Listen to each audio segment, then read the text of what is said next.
Good afternoon and welcome to what is a very special broadcast for Pembroke Cricket Live. Today we get to cover the interprovincial 20-over competition today and tomorrow. One game today, and that day featuring today the Leinster Lightning and the Northern Knights. The toss has been won by Lorcan Tucker, captain of the Leinster Lightning, and they have decided to bowl first. And we'll see how that goes when they kick off in just about 11 minutes' time. Welcome to Sydney Parade, of course. Bloomsday today. Not too many in fancy dress here, although some might say that pyjama cricket is fancy dress all of its own. But the Leinster Lightning will be appearing in their blue and the Northern Knights in the red. Our officials today, Aidan Seaver, Kay Suma, and third umpire Azim Beg. Graham McRae is the match referee. The toss did take place in the middle, and that took place about 10 minutes ago.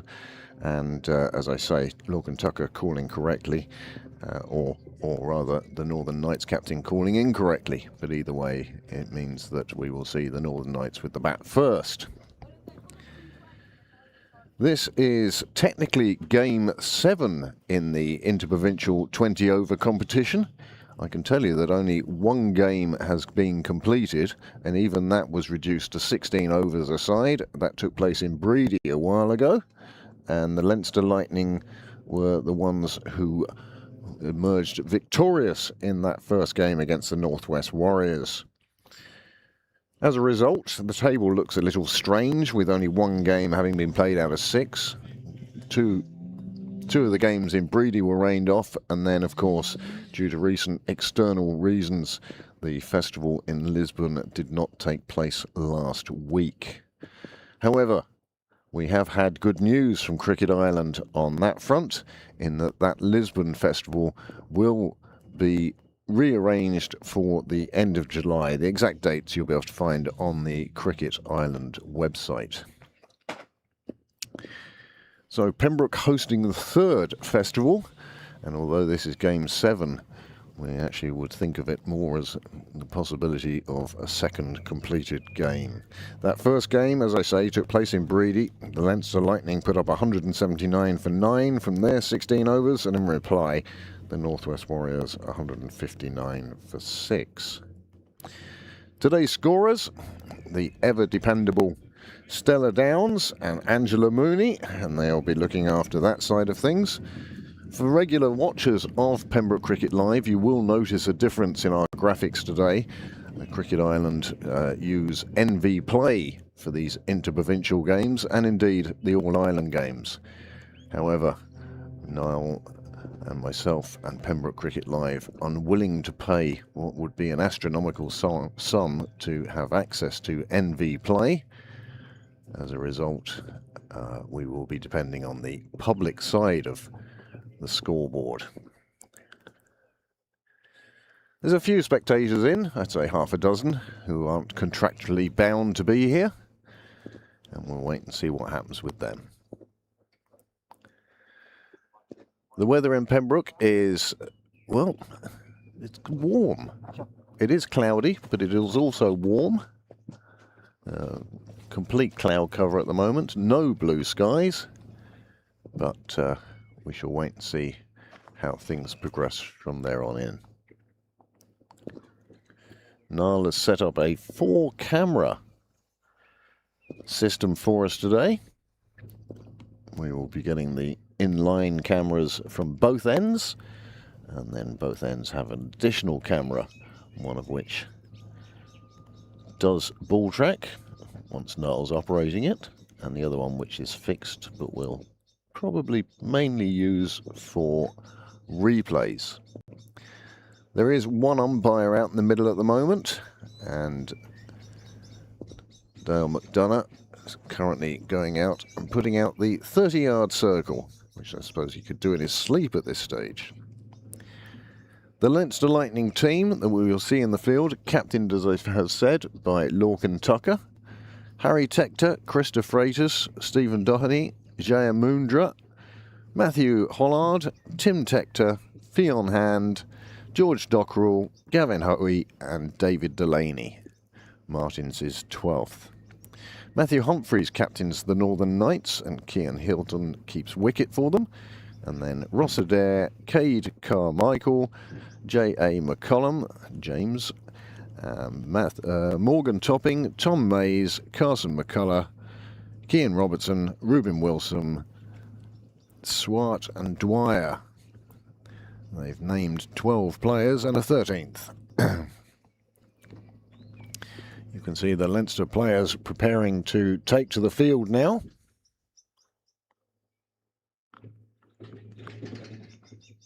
And it won't be very long until we get underway. So a happy Bloomsday to you. Thank you very much for joining us. We hope that you will enjoy this coverage of the Interprovincial T20 competition.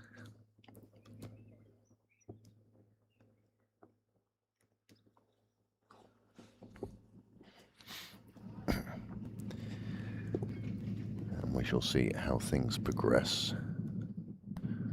The Northern Knights setting up camp outside the dressing rooms, not using the tents provided by Cricket Island. Probably with just the one game on today, an easier way of dealing with this. So the bales are on the stumps are in the ground, and the ground looks very, very ready. It's become a bit of a run-fest location at Sydney Parade. Not quite the same sort of size ground as perhaps Bonds Glen or Rush. Either way, the Northern Knights will be looking for the boundaries and the ropes, especially that one, the shortest boundary down to the clubhouse. Few more spectators coming in now. As always, young lads have their gear bags with them, just in case they need another fielder. And we do in fact have a few people coming in as spectators, the crowd starting to grow.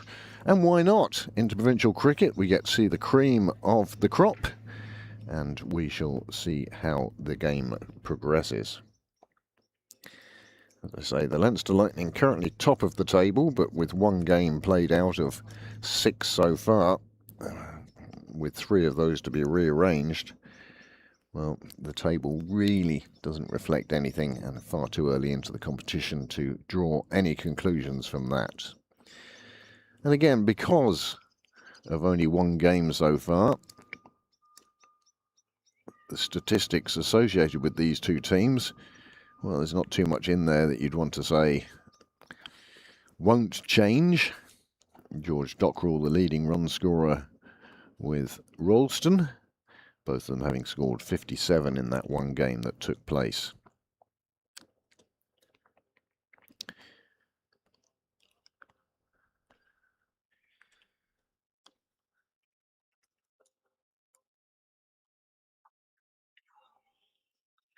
Just 3 minutes to the official start time. The umpire's just waiting. Batsman eagerly just outside the rope, and the Leinster players just having a last-minute chat. Whether it be about the innings to come or something else, only they will know.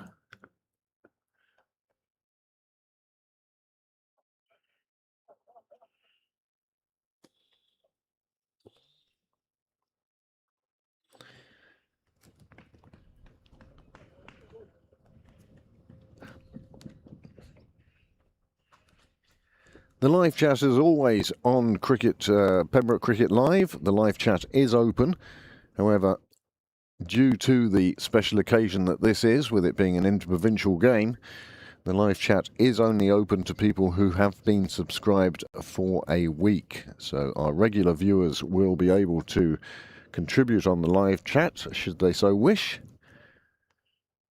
And newer viewers, well, you might have to wait for your next round of games, perhaps. Pembroke Cricket Live going from strength to strength.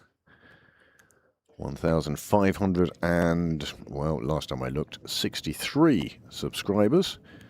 And we do hope that you enjoy that. Now up to 1,570. So that's brilliant. Last games we covered were Pembroke against Rush on the women's side and Pembroke versus Phoenix in the Leinster Senior Cup. All of our past games, of course, are stored on YouTube, and you can go in there and not only look at full games, but there's a few games where highlights have been put together. One of the most popular ones is Nick Stapleton's 8 for 8 that he took 2 or 3 years ago now, but people are still enjoying that particular little video.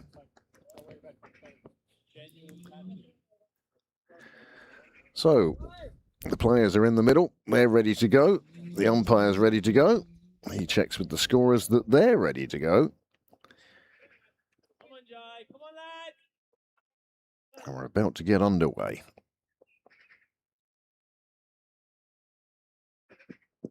Oh, such a nice start, Jai. So good, bud. Great leg. Mondra opening the bowling from the nursery end.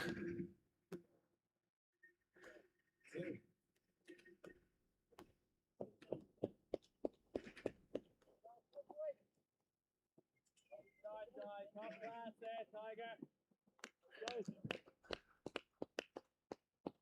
How about it, boys? Chance to the first. Adair and Cade Carmichael, the opening batsman for the Knights. Adair getting off the mark very early on.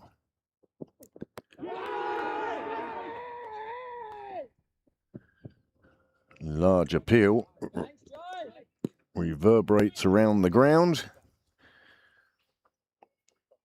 And you can certainly see why the question was asked.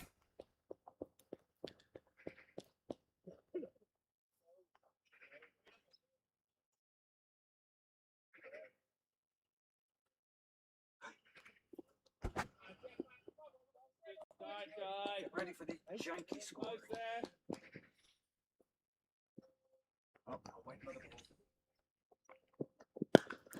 This one just in on towards the pads, and that allowed the batsman to get it away.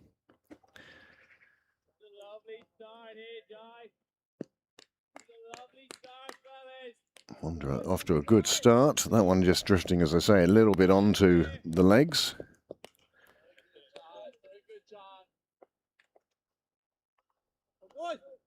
Let's see what happens. Close. We'll get back to that. This one's in the air. It's lifted. And quite safely onto the roof of the Heaney's house. That will wake Simon up, no doubt. And that's a fine start for the Knights. Just a little bit of width. That let him play with his arms through the ball.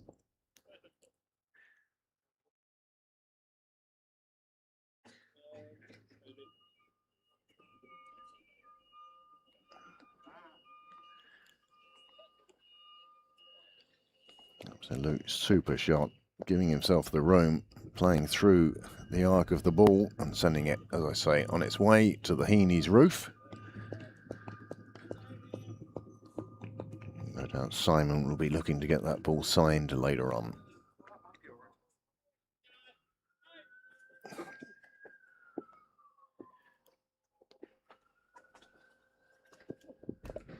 Oh, and Adair goes the very next ball. He saw another one, his eyes lit up. He went for the big shot, but all he could do was bottom edge it down onto the stumps. And Adair departs for 9. It was a sharp 9, it was a quick 9, and now it's a final 9.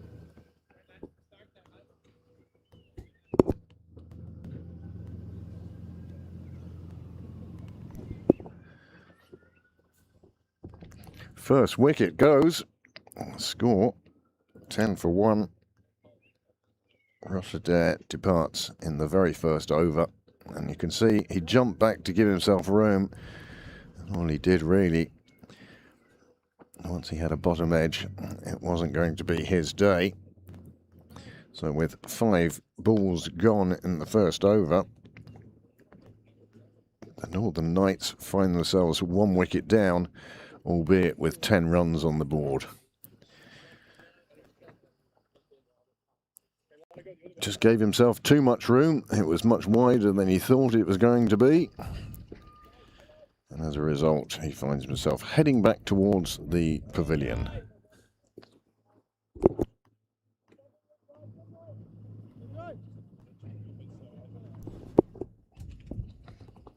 Oh no, yeah. Another wide ball the batsman plays over the top of, and that is the end of the first over. And the score for the Northern Knights has moved on quite quickly to 10 for 1. As I say, envy play, not our usual scoring system. And this, yeah, it's showing no batsman at the moment as well. Everything's all out of place. Yeah, the new batsman not yet named by the scorers. I'm sure they'll get there soon enough.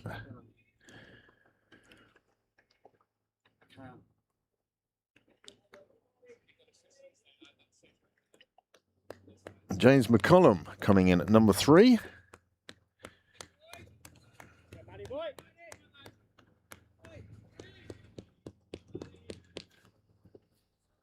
Well, T20 is often action-packed, and what a first over we've been able to show you. Beautiful 6, and the very next ball, a wicket.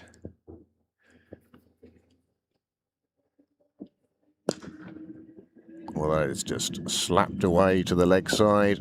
No fielder that is going to pick that one up.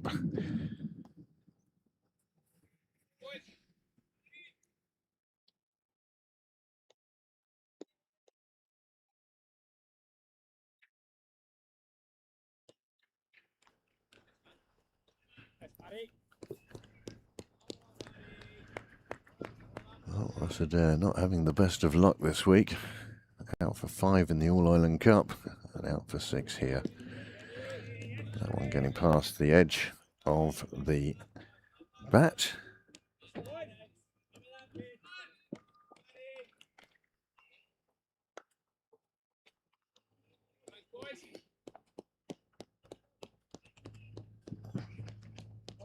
Come now, lads. We go there.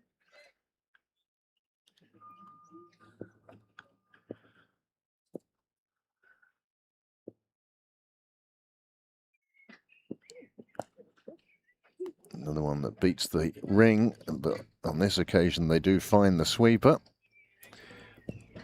Carmichael gets back for a second.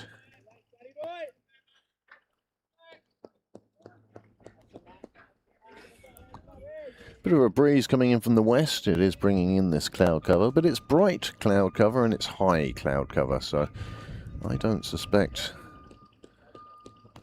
suspect we won't see any more rain.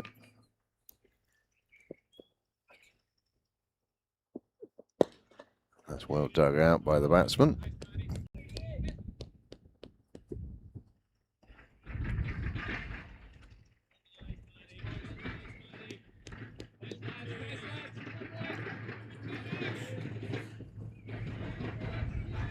Matthew Hollard, it is, who's bowling from the St John's end now, with good pace.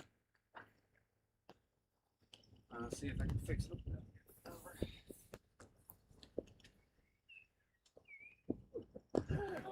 Just an inside edge, saving the batsman on this occasion.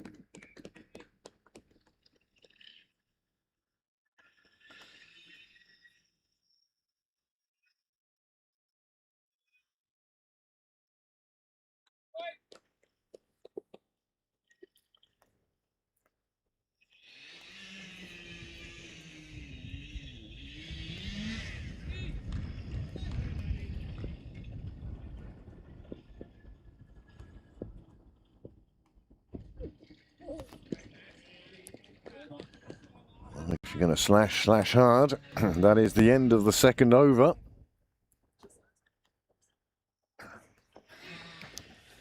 MVP play not quite up to date. 6 coming from that over.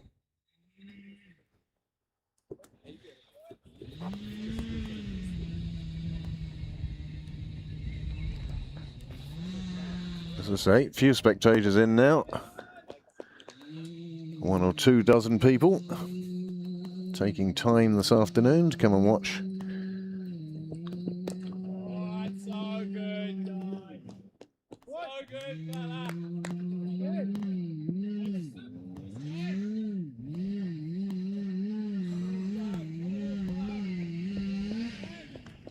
Look great length, fella. Look great length here, Di. Stay good, boys. Stay good for 2 here.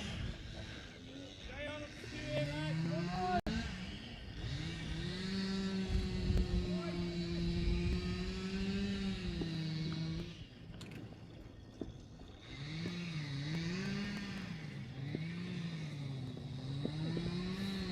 This one sliding down the leg side of the right-hander. Tucker doing well to get round to it.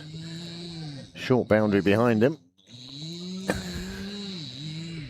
And as you can hear on the ground mics, there is some tree felling going on.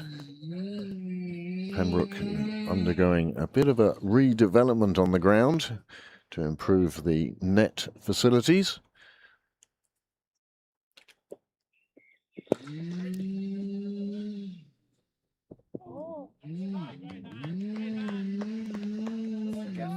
Single taken at your own risk, as they say. You've managed to scuttle down to the other end and get in safely.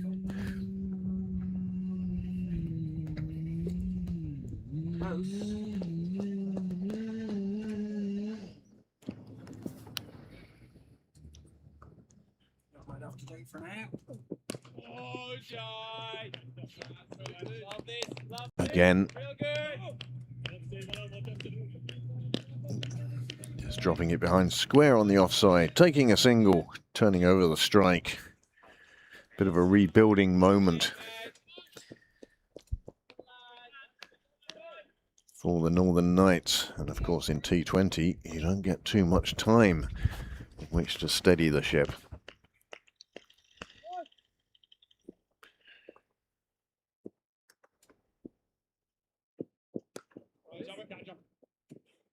Well, again, this one coming more off the edge of the bat, finding the boundary.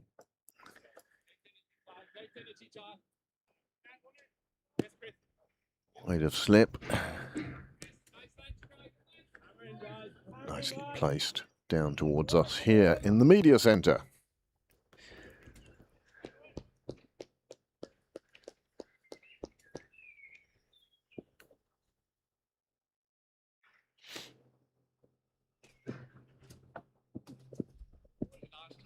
Good pace. Batsman not really moving across to the ball. That went just a swinging bat, which didn't reach the trajectory.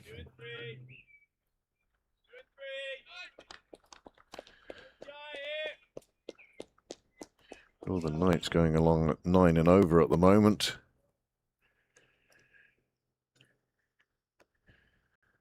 Again with the loss of Ross Adair in that first over.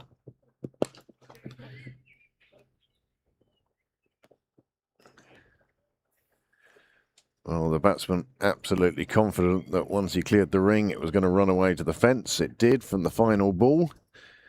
12 from the over. 28 for 1. The Knights showing positive intent.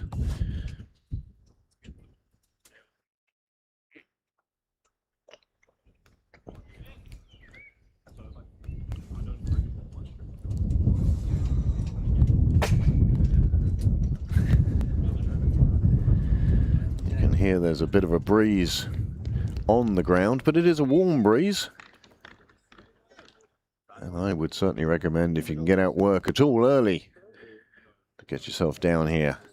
The bar is open. And the cricket is exciting.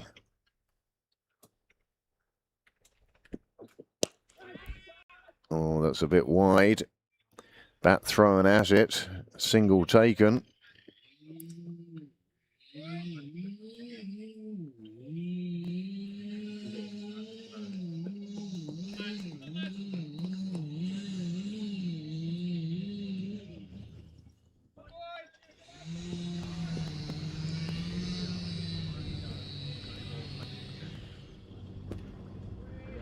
Hollard again from the St John's end. Well, that is just, again, clear the ring, you find the boundary. 4 more runs.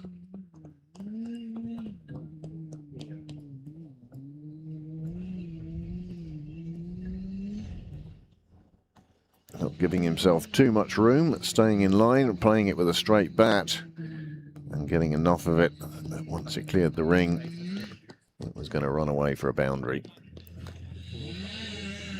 2 men outside the ring at the moment. One is down at Covers Corner, Compost Corner, down by the Willfield Road gate. And the other deep square leg.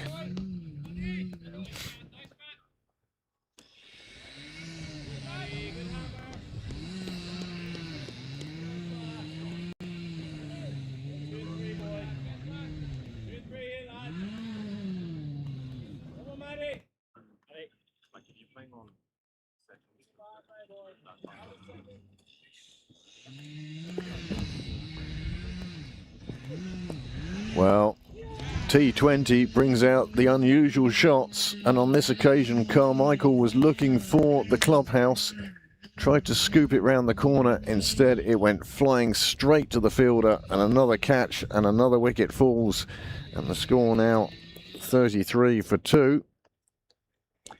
Kate Carmichael departs after 3.5 overs. Runs are flowing, but so are wickets. 2 down. We're here in the 4th over, and Hollard picks up his first of the day. Both openers opening their account. It wasn't really there for him. It wasn't where he wanted it to be. He left the bat, and it just shuffled round the corner, and it was a nice catch taken.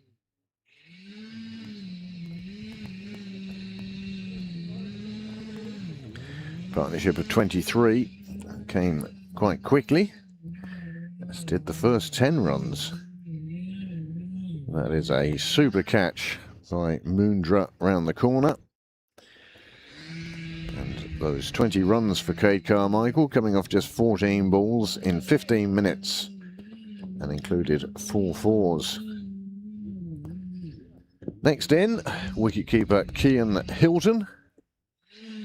And he will be looking to keep the scoring rate as high as it has been.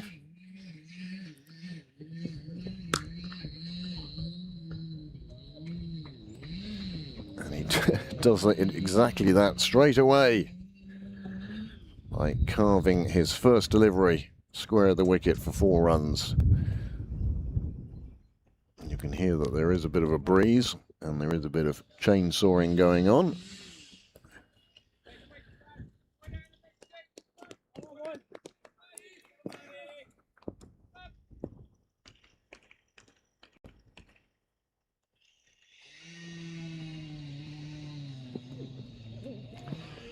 Good length ball on this occasion from Hollard. Beats the edge of the bat. The batsman not really moving his feet. I'm not sure what shot he wanted to play there. I'm not sure he knows which shot he wanted to play there. As I say, the wall filling up now. Seems to be very few benches without anyone on. But on the other hand, not too many people grouping together either.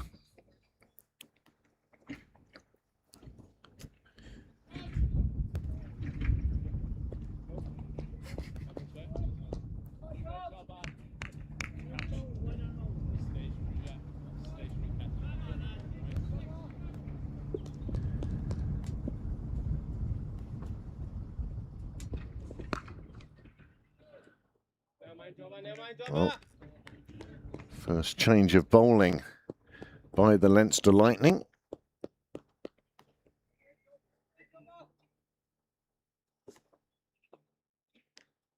The Clontarf captain has come in and is bowling from the nursery end. His first ball, well, disappears down the corner. And that keeps the run rate very high as far as the Knights are concerned. Cover a lovely length, fella. Lovely length. Drop like that, boy. Lovely job, lovely job.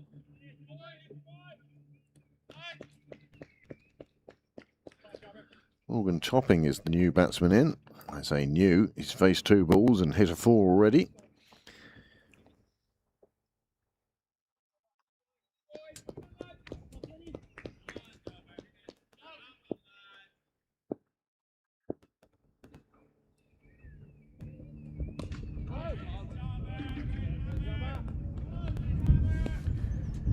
Leinster have been strong in recent years in this competition.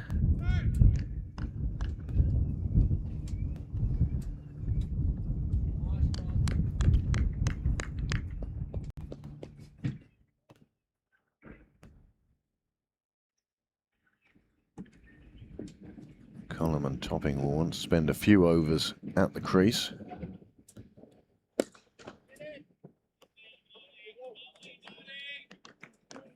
As I say, Hand, the captain of the Clontarf club this season. Clontarf celebrating 150 years this year.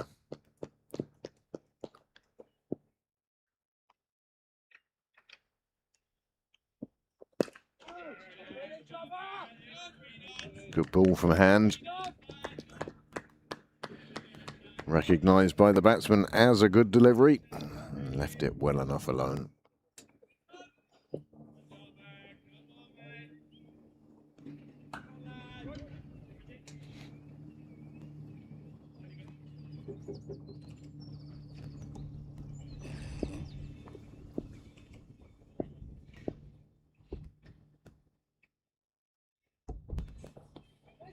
This one does take the bat. Well fielded round the corner by Hollard. And that ends the 5th over, with the score having moved on to 42 for 2. You can follow this game, or if you can find it on NV Play. And Cricket Island providing you on NV Play with highlights, as we've seen so far.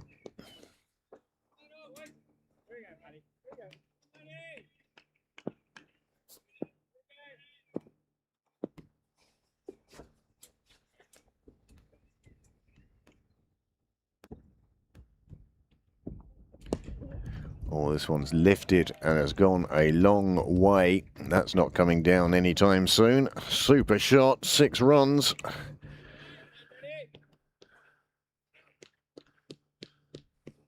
Hollard into his 3rd over.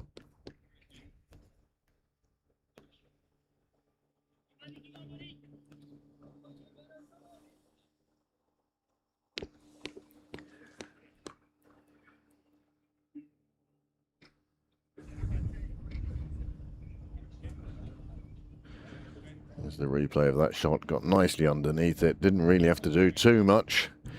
It was there to be taken over the leg side, and well over the leg side it went.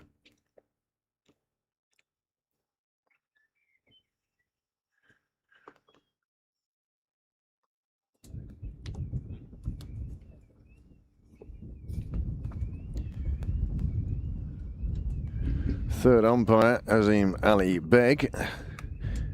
One suspects he might be busy today, supplying new balls. We've already seen a couple go into the gardens here along Cyril's Way and at Michael Sharp Corner,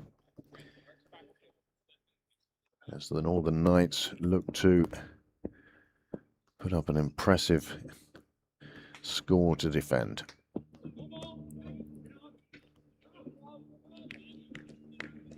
First no ball of the game. That will be a free hit.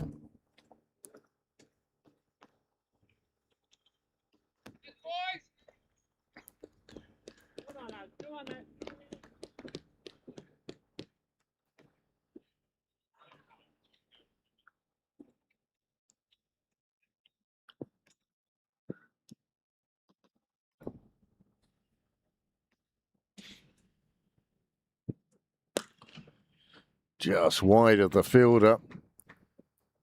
However, the boundary rider, in a combination of body and feet, prevents it from crossing the rope and has a super throw back to the keeper.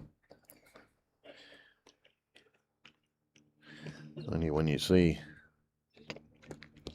the cream of Leinster cricket in the field, realise how much training goes into these fielding stops and catches.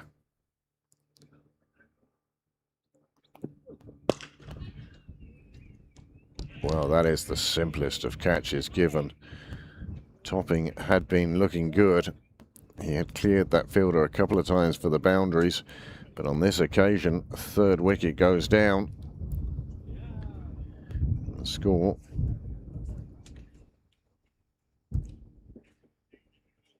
has not advanced as much as the Knights would have wanted. Simplest of catches. And Hollard picks up a wicket.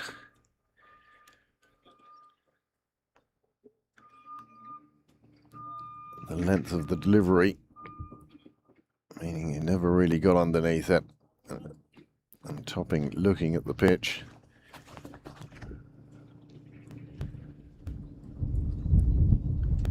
He departs for 13.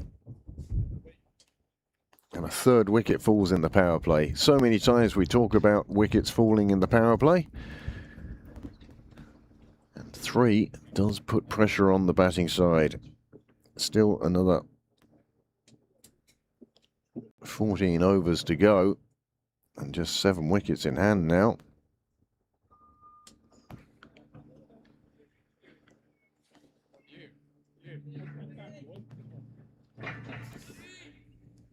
Partnership of 19.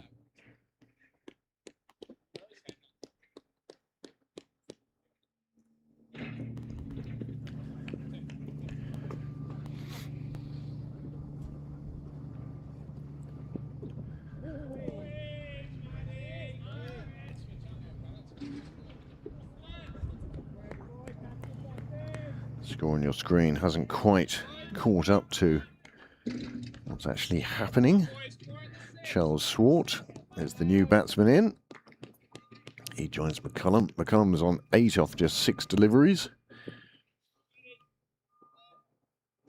And Hollard now has 2 wickets. Mundra picked up the other one. Super delivery, getting past the edge of the bat. Hollard unsure how that didn't connect in some way with the wood held by the batsman.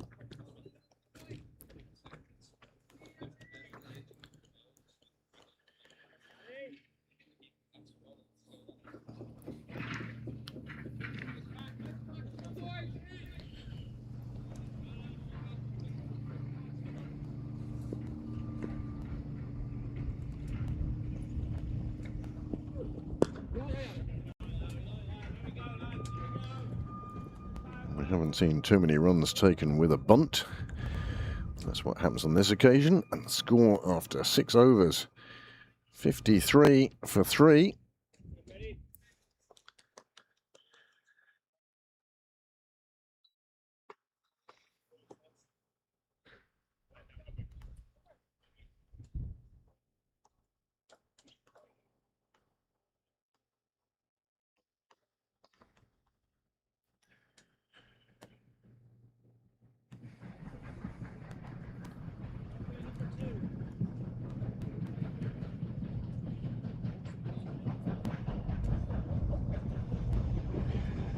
Run rate just a smidge under 9. See the Northwest Warriors player Andrew Balbirnie on the ground, down in a non-playing capacity today. We will see the Warriors in 2 games tomorrow, one against the Northern Knights, and then to finish the festival, game against the Leinster Lightning. Another change of bowling now from the nursery end, and it will be the first introduction of spin with George Dockrell.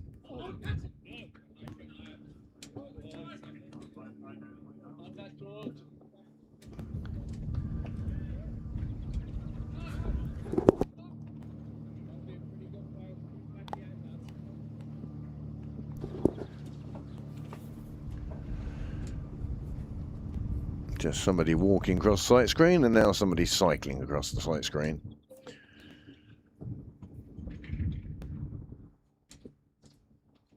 Causes a small delay.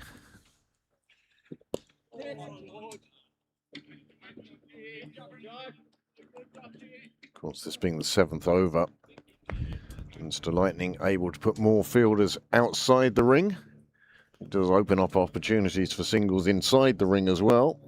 So, different sort of scoring perhaps now for the Northern Knights.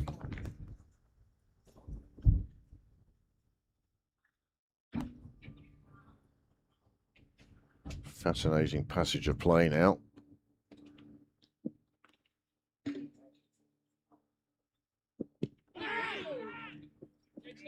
Thudding into the pads, bringing, of course, an appeal with it. But on this occasion, it was a solitary appeal, and it involved neither batsman nor wicketkeeper. They knew that that was well down the leg side.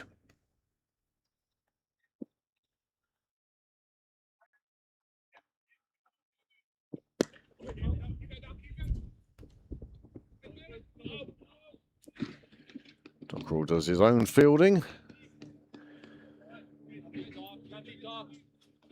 Cullum and Swartz now, again, almost a rebuilding phase. 3 wickets down in that power play. Does put a bit of pressure on the remaining batsmen.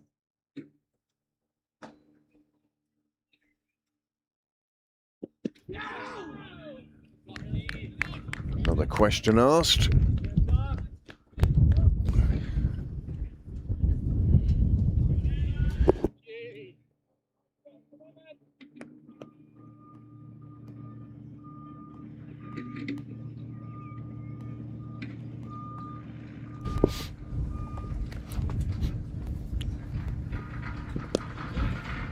Dockrell in again.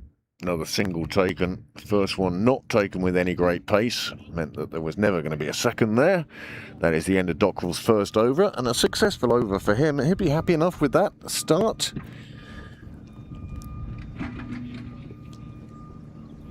As I say, with 3 wickets down, these 2 batsmen for the Northern Knights, well, they're going to have to stick around for a while.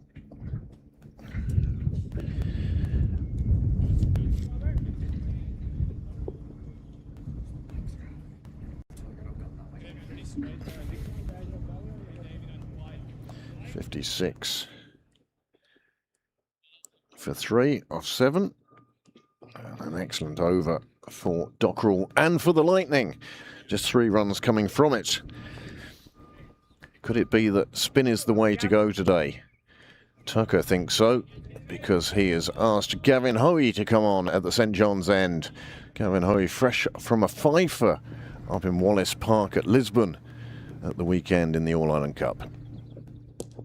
This one's in the air. Fielder thinks he's got it, and he hasn't. He's parried it over the boundary. He was unsure where the rope was. The ball just beating him. He thought he was a bit closer to the fence.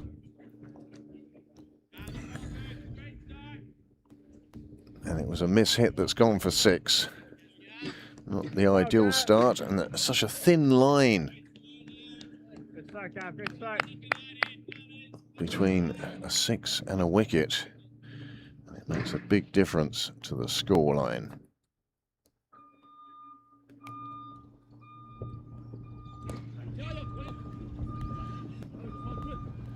This time Hoey seeming to push that one through a bit quicker. Again, one of the things about Gavin Hoey is the variety that he has. Whereas maybe 2 years ago, he'd have relied more on his stock ball. He has developed superbly well.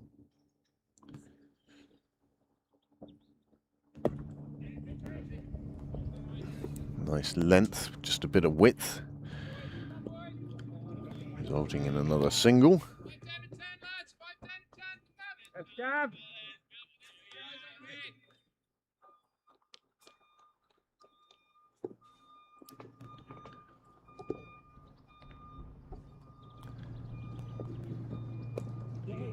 Straight bat. Beautiful boy.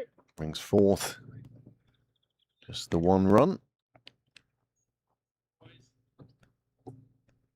Nice Gav, nice Gav.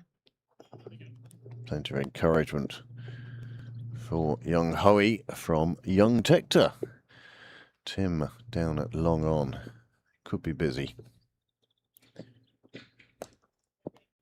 Onto the back foot again. The Northern Knights seem to have decided that's the way to play Hoey at the moment.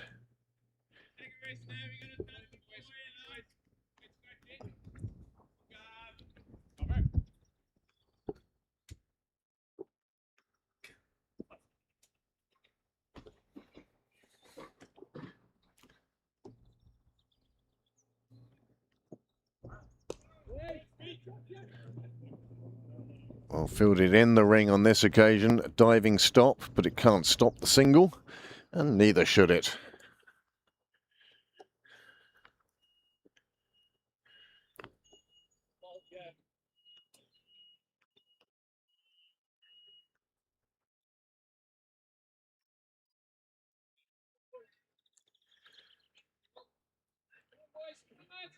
Good over for the Knights, including that 6.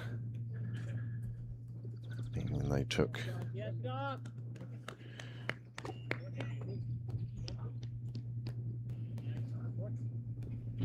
double figure over for the Northern Knights. Dockrell to continue then.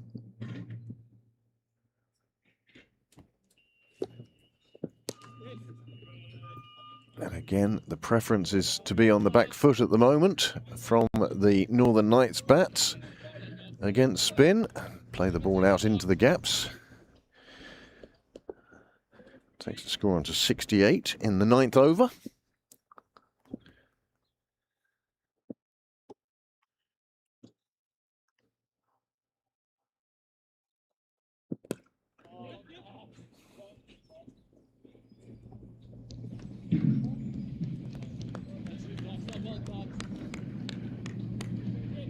T20, even the miss hit will bring you a run.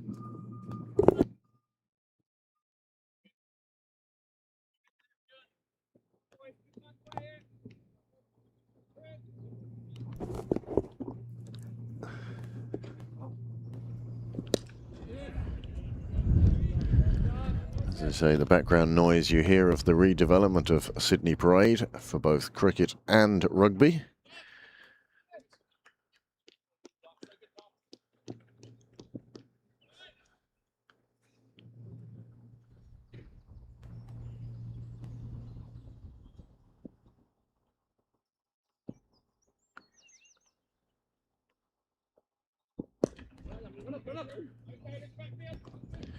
And looking for the gap in the field, squeezing a single out of it, taking the score to 69.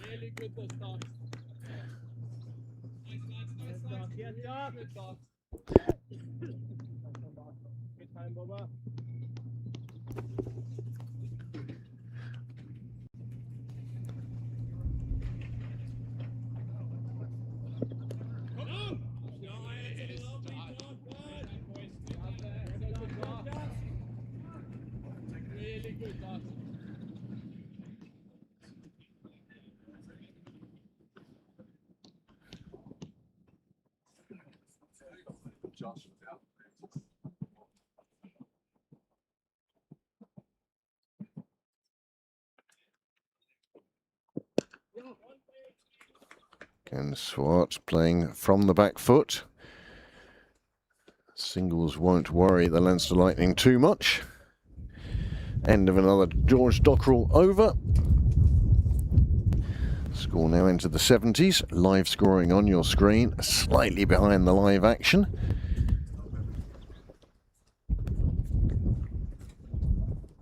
Anyway.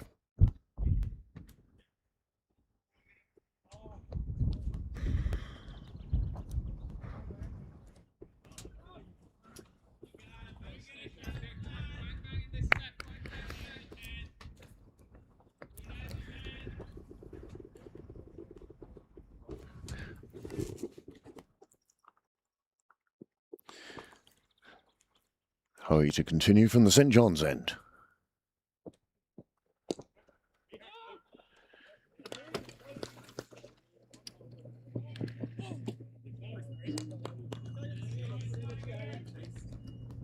Standard of fielding amongst the Leinster Lightning, just as high as you'd expect from an interprovincial side, from the cream of Leinster cricket.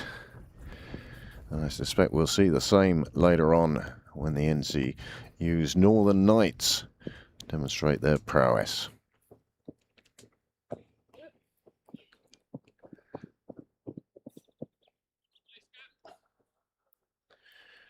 And again, it's the little things you notice in the field.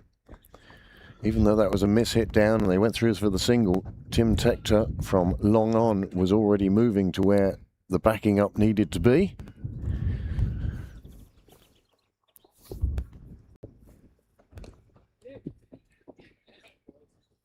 And they're quite content at the moment to just milk the bowling of Hoey. Single after single at the moment.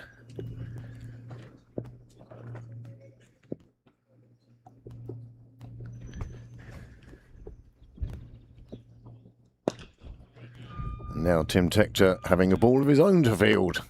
And again, two players in the background coming round to back up that throw, although it was straight to the keeper.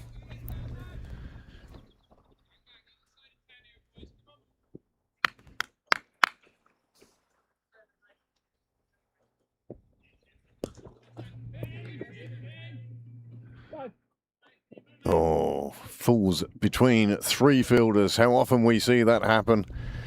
Up in the air for a long time, nobody able to make the gap. And just to let you know, this is a volunteer production by Pembroke Cricket Live. I can tell you that no payment has been received or will be received for this coverage. However, we do have a donation page, and you'll find the link for that in the description on YouTube, should you wish to contribute.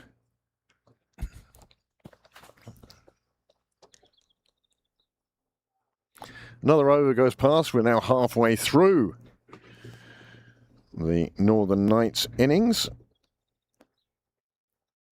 and Swart and McCullum have been together for 4.5 overs now, and they've taken the score from just over 50 to just below 80, and that is the halfway mark.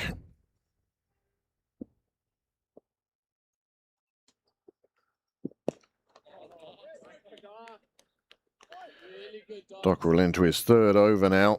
He has proved to be very effective. Just 8 runs from his first 2.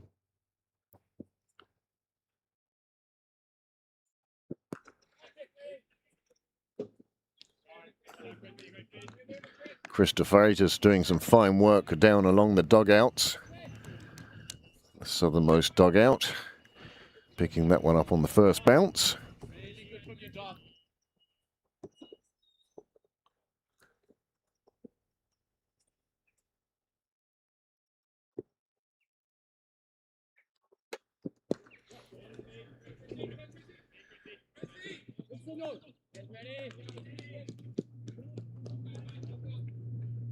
Another single taken. Scoring rate that looks like the Northern Knights will be somewhere around 160 come the conclusion of this innings. Inside edge.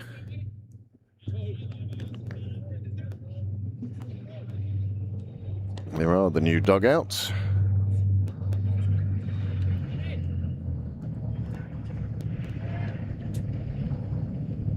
Hollard, well, unable to keep his feet, but still getting the ball in as quickly as he can. Get it in the air. That he did. This one now pulled out to Cal, where it is a simple catch, didn't come off the middle of the bat, and a 4th wicket has fallen now with the score on 81. That partnership, whilst it was worth 29 runs, didn't really go on as far as the Northern Knights were hoping. And Dockrell picking up a wicket. Just lifted out towards the team tents. and he runs past tenths. I'm here all week.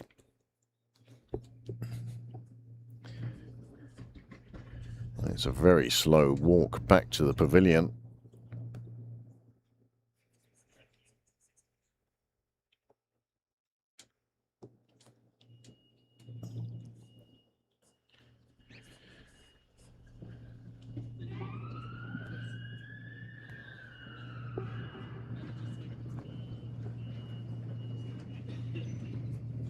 We do hope you're enjoying this coverage of the IP20 competition, the Pembroke leg of said competition. As I say, before today, 6 games were scheduled to be played. Only one has been, and that was between the Leinster Lightning and the Northwest Warriors in Breedy. And as I say, games 4, 5 and 6, which were due to take place in Lisbon last week, obviously deferred for external reasons. And as a result, that will be played at the end of July up in Wallace Park in Lisbon.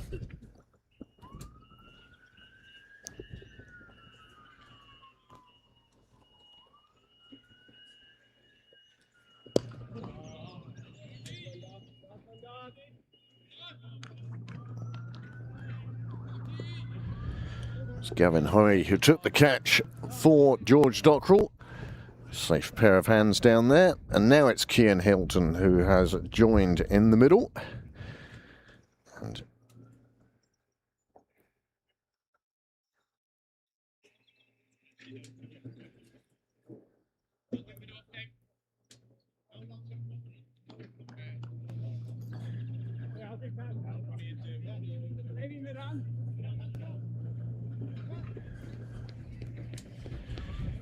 he won for 4. Just 9 overs remaining. And it will get to a stage soon where the Northern Knights will have to throw caution to the wind in an attempt to put up a score that they can then defend later on. As I say, I do apologise for the graphics we have today with NV Play. No login for us here at Pembroke Cricket Live.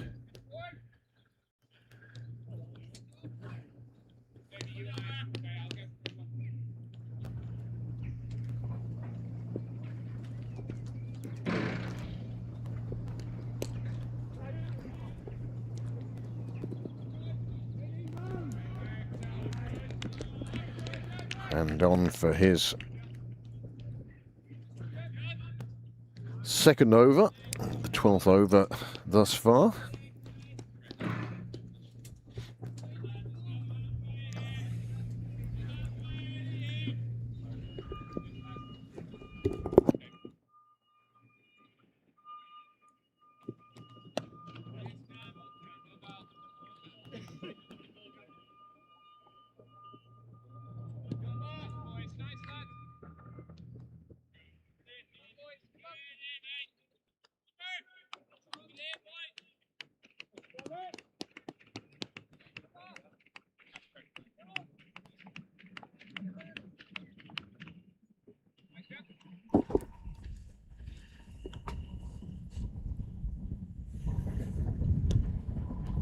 Dart heading into town. That ball heading down to Willfield Road, where it's well stopped and fielded. Another single. Hand just going for a runner ball. That will be an ideal situation as far as he and as far as Leinster are concerned.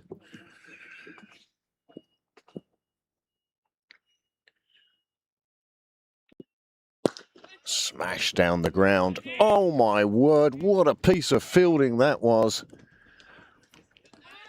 Full length dive by Tector. Tector HT as opposed to TH. HT full length dive, one-handed stop. They don't come much better than that, that's for sure. There is a super piece of fielding.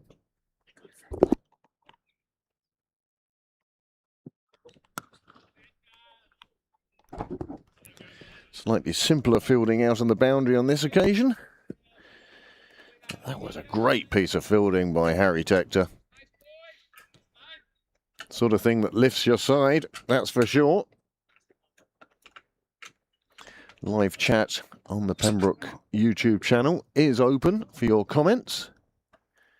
This hand comes in now.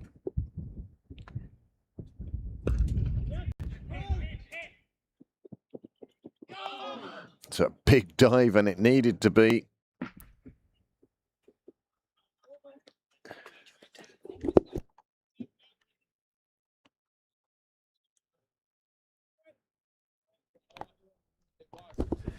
Well, a good over from hand. But this one, well, ill-judged. When you, oh, he would have been short, I think, had that hit the stumps. Whew. But a good over from hand. Exactly what was needed.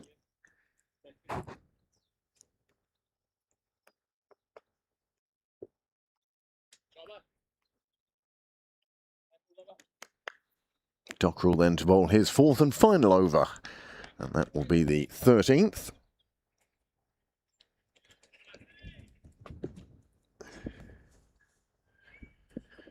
Many thanks to Noel, who's sorted out the technical difficulties.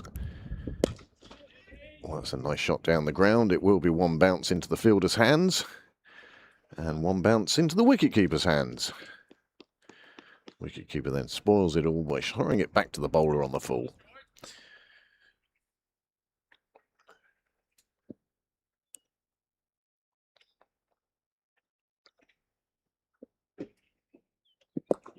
Oh, the first reverse we've seen, and it results in a dot ball.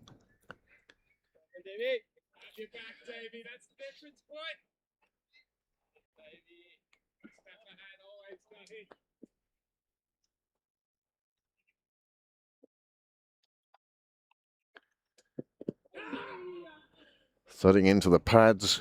It sounded like one of those appeals that you see in junior cricket, where it hits the pads, you know it's not out, but you appeal in the hope that the umpire A will forget to give a wide.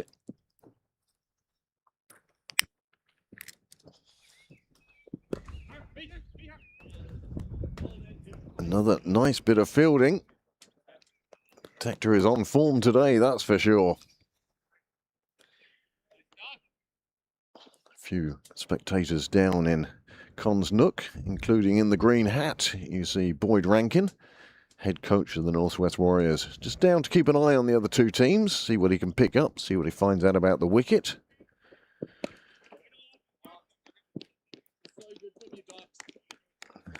Column on this occasion giving himself room, but still no single coming.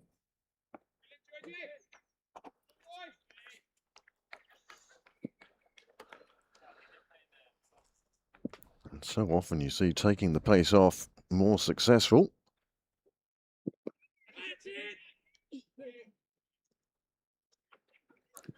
Hollard caught between a rock and a hard place there. It was a difficult one in front of him. It does complete the over. It does complete the spell. You see here, just lifted around the corner. Just in that awkward, you don't want to dive forward for that. That would be a teeth breaker. And he did enough just to keep it to a single. So Dockrell finishes, I suspect, with 1 for 14 off 4 overs. And what a fine, fine performance that has been.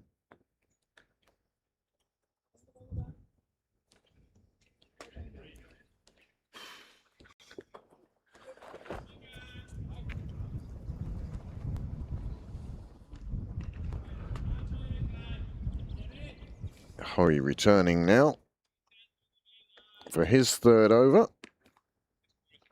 Lorcan Tucker certainly ringing the changes today.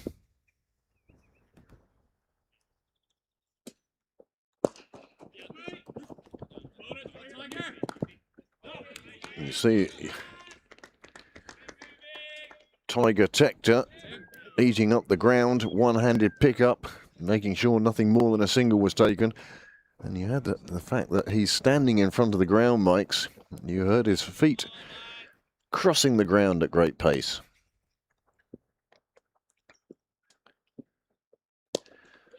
Slower ball on this occasion from Hoey. Again, played from deep in the crease. McCollum now on 22 of 25 balls.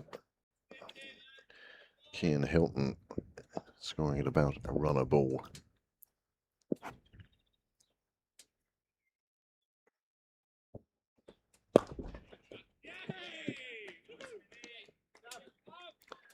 Hoey doing his own fielding. Dot ball.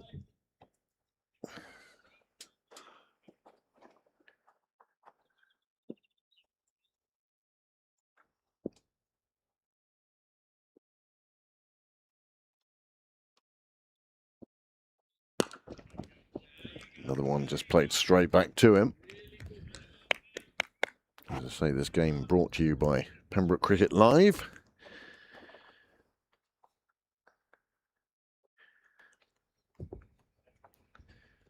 As I said before, if you wish to contribute, there is a link in the description.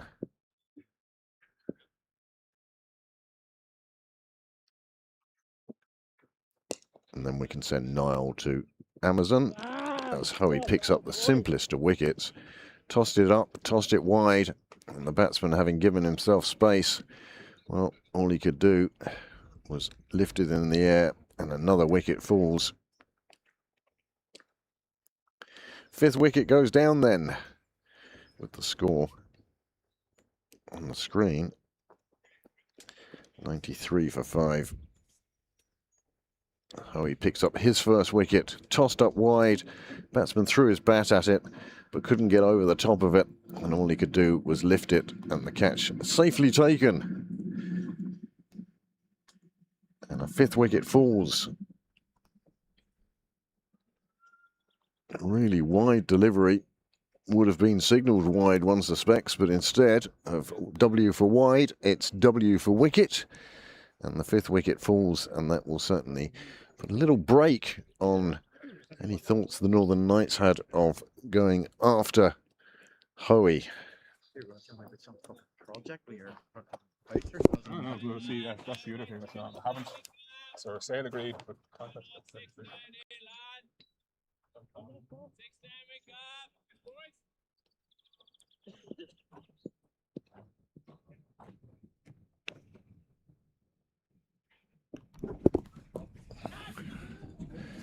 Bottom edge gets it over Tucker, but into slip. And that is the end of the over with the score on 93 for 5. A wicket at exactly the right time. Longest stand so far has been 5 overs. Otherwise, wickets have fallen in the first, the fourth, the 6th, the 11th, and now the 14th. Just 6 overs to go. Dockwell's 4 overs, costing just 15 runs. And he picked up that wicket as well. Back to pace now from the nursery end.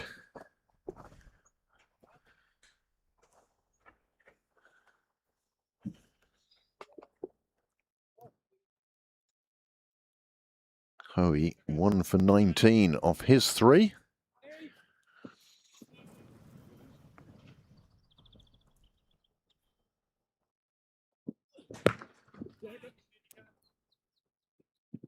Krista Freitas, well, he'll take those all day. Safe pair of hands down there. This one lifted around the corner, and all he could do was find the scuttling Krista Freitas. He went down the line a few yards, put out the big hands, and took an absolutely safe, good catch. And a 6 wicket falls with the score on 93.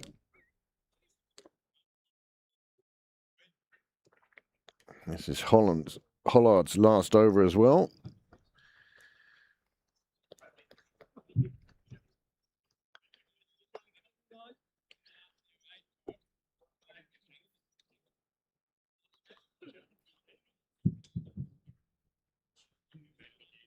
And the card so far for the Northern Knights. Plenty of people getting in, getting a few runs, and then getting themselves out. Rossa Padare hit a beautiful 6 and then departed very next delivery. for 9. Cade Carmichael 20. James McCallum 24. Morgan Topping 13. And Charles Swart 19. Cian Hilton now joined by Tom Mays. Well, sorry, Tom Mays now joined by Carson McCullough. Envy Play is a new one on me.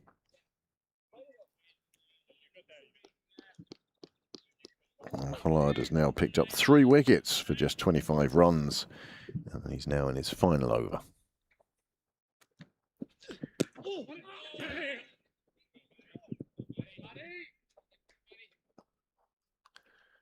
Just goes to show you, you don't need to hit the ball a long way to get a single.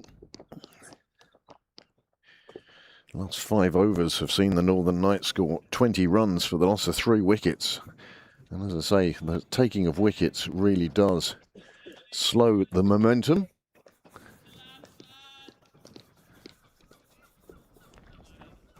Many thanks to those of you who have contributed on the live chat today.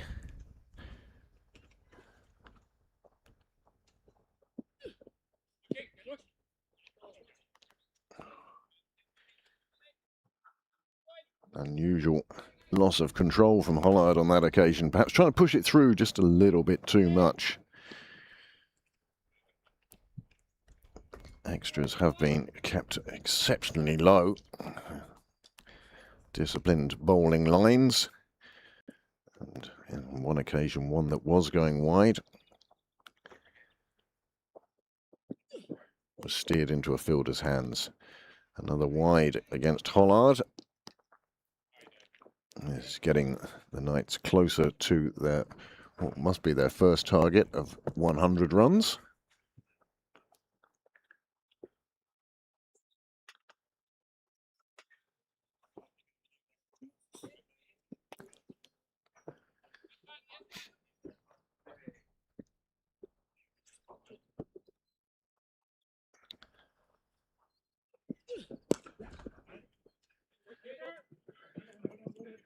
Nicely tucked away, but again, just another single, and the Lightning won't be too worried about that. If they can get through to the end here, even at 6 and over, they would reckon that they would be doing exceptionally well. Well, the Knights, well, they've got to be thinking that they need an excess of 120 anyway, but that's looking like where they're going to end up at the moment.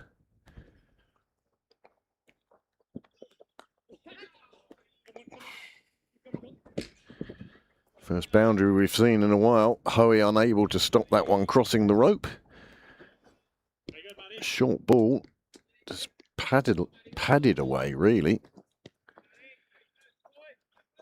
Almost a tennis shot, and Hoey's despairing dive just in front of the Sherwin O'Riordan signs. Sponsors of the Leinster Lightning.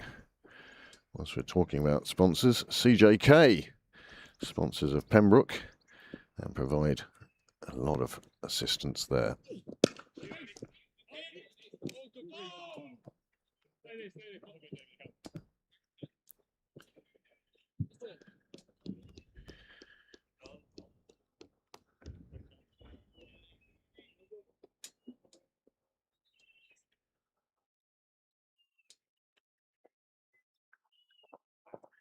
Northern Knights now 97 for 6. 33 balls remaining.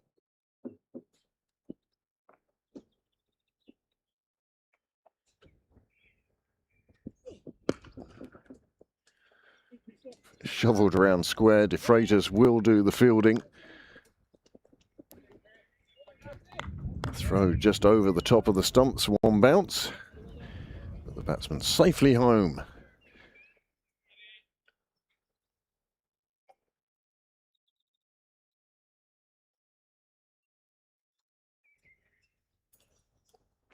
Tucker and Tector now conferring. It could be that Tucker has decided that slow is the way to go, as Gavin Hoey prepares to bowl his 4th. And Tucker calls for the helmet. He'll be standing up to Hoey. And Northern Knights now have passed the 100 mark.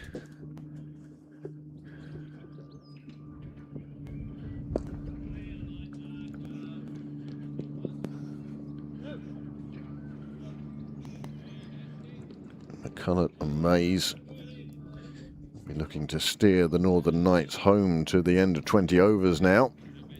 And we'll hope to do so with a few big blows, coupled with some quick running between the sticks.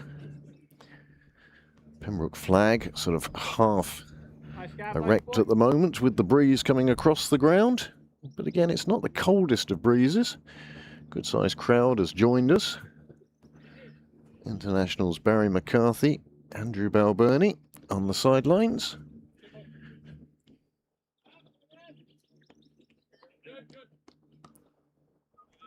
If you're coming to the end of your working day and at 25 to 5, you might consider coming down for the second innings. And he's being given. Hoey pushing that one through enough to fool the batsman who went to sweep. And 104 for 7. And Hoey picks up another wicket. And that's 3 wickets in 3 overs for the Lightning. And what better way is there?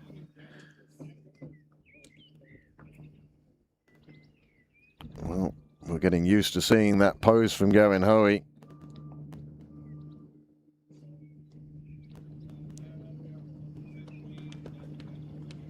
As he picks up his second wicket.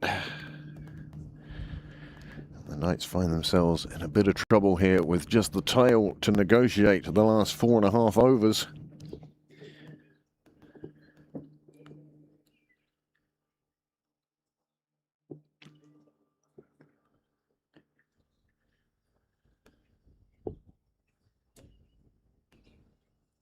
Oh, he really must be impressing selectors left, right and centre.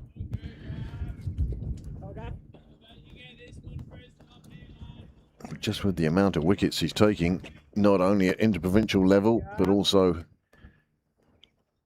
for his club Pembroke. Let's say it's not his first time bowling on this ground. They're on pitch 7 today, and they will be again tomorrow. Thursday will see us broadcasting the women's firsts. They have a game at home on that day. And then on Saturday and Sunday, Pembroke and Balbriggan will lock horns in Cup and League. The attempted sweep, well, had no edge at all. But another dot ball for Hoey. Hollard ending up with 3 for 35, you see on your screen there.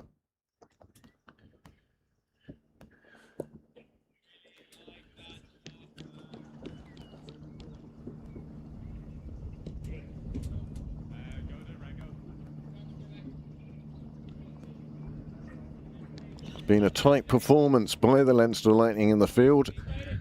The coaching staff will be delighted with the way it's gone for them so far. Taking wickets at just the right time, just at the time when the Northern Knights would have wanted to accelerate. They've lost wickets. 90 for 4 to 104 for 7. Not ideal.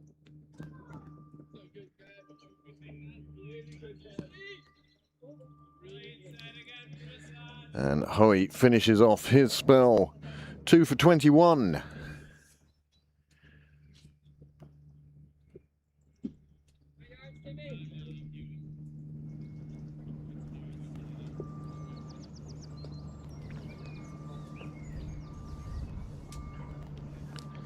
Another super over. Well, he opened the bowling and is returning at the nursery end now. Jai Mundra. in for his third. He will bowl the 17th and one suspects the 19th.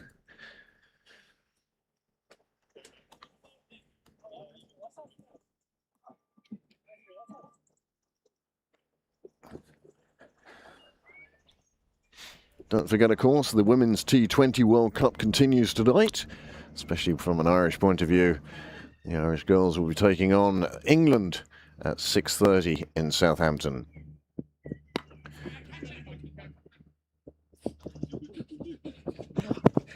Well, that is the most fortunate of boundaries.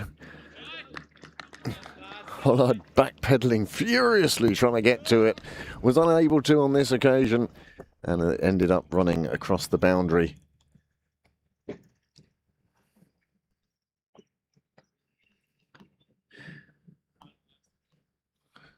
For those of you regular viewers to Pembroke Cricket Live, it become as no surprise to hear the phrase, a much needed boundary.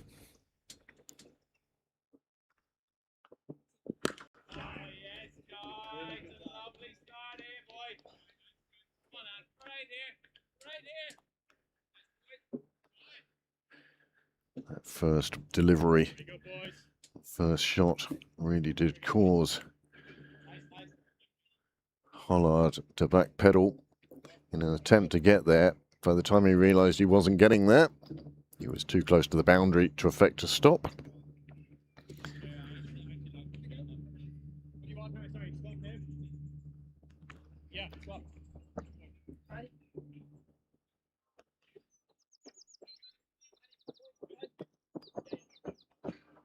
Footprints of David Delaney as he takes up his spot at short. Quite a thin third man. Oh, another super piece of fielding by Tector. Really is a class act in the field.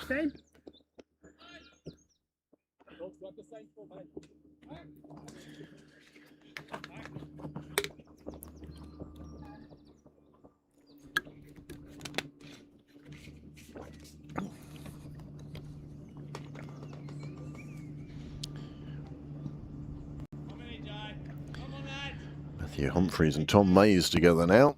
We'll be looking to them with the ball in the second innings.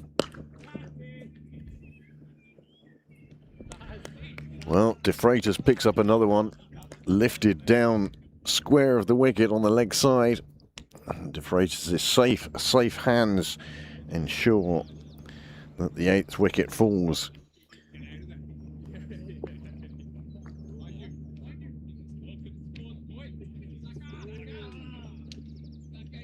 And the 17th over. Mundra now picking up his second wicket of the day.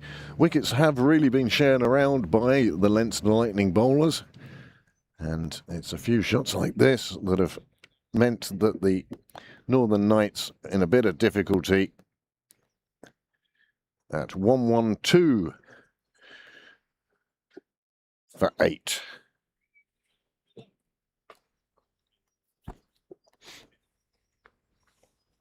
For those of you who have joined us later, a very happy Bloomsday to you. Not too many down here in fancy dress and reading or carrying copies of Ulysses. And I don't think Pembroke Cricket Club was mentioned in the book. Not that it's a book I've ever read. Not enough pictures.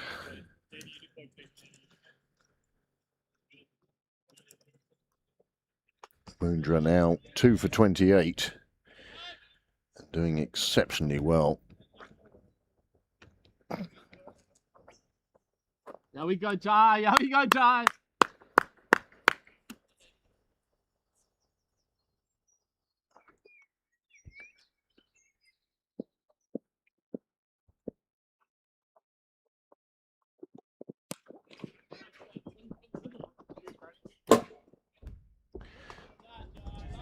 That one went all the way. Bit too close to the media centre. For my liking, it was up there alive. I was worried. And that one carrying for the full maximum and just a bit too close. I'm hidden under that gazebo to the left. The Even I was starting to back away from that one. Hollard, the unfortunate fielder, just seeing it sail over his head.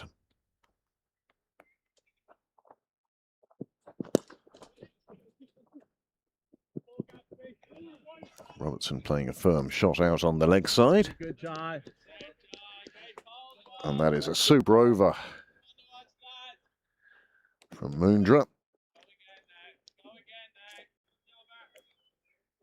Picking up another wicket. The 8th wicket of the Northern Knights to fall in this innings. 17 overs gone, 3 to go.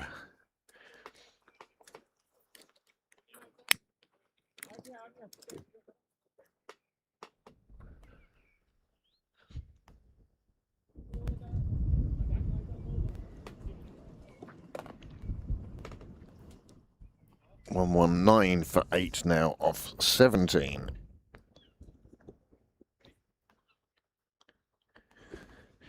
Hand returns then from St John's End.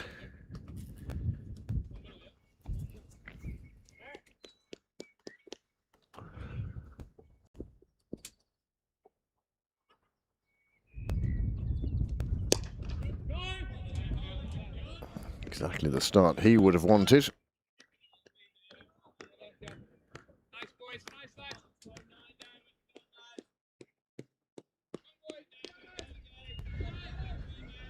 Well, we spoke earlier on that 150 was about the mark we thought the Northern Knights would want as a minimum.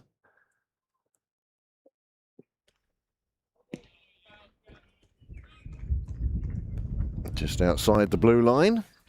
Brings forth the signal from the umpire. K. Sumra.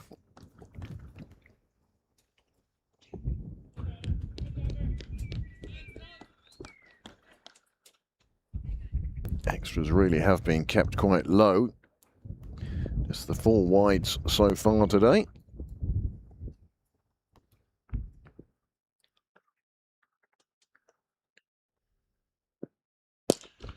Down the ground, and again, the fielder won't be able to do anything about that, and it rattles into the nets, the old nets. They won't be there much longer, that's for sure. But a super shot from Robertson. Just down the ground, it was in his slot.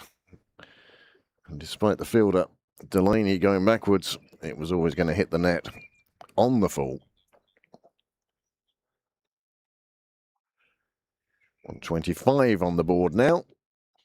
And these are valuable end of innings runs by the Northern Knights tail.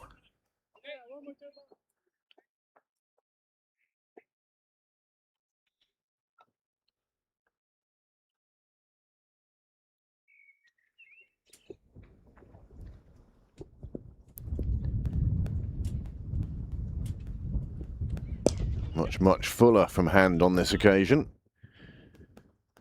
It's the other Tector, Tim, doing the fielding out on the leg side, keeping it just to a single. Contrary to what it says on your screen, I think it's 120. Oh, it is. 127 for 8 now. Just 2.5 overs to go. Surely these two will be looking to go big on every delivery. Very open stance from the batsman, and you can see why. Another 6.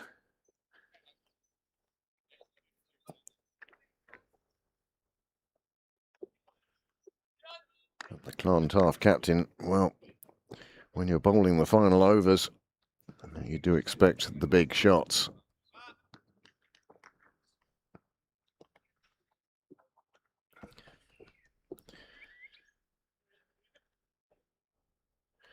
Leinster president with us today, being escorted by Mick Cotter. Mick Cotter, the bouncer, I suppose. Bodyguard? No, not here. Not required.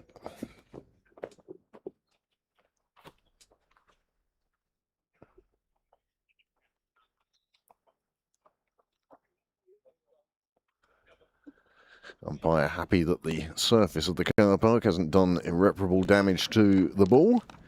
Gives it back to hand. 133. Perhaps the Northern Knights are starting to reach a score where they feel they can defend this.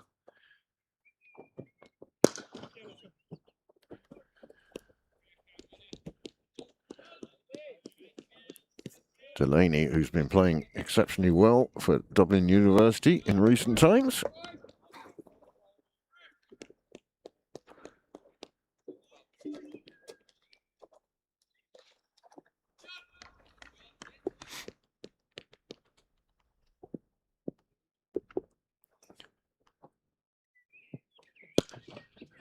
This one just bump hit over the bowler. Another single taken. Ball goes down to Tucker. It's at the right end now for the 19th over. And Mundra it will be.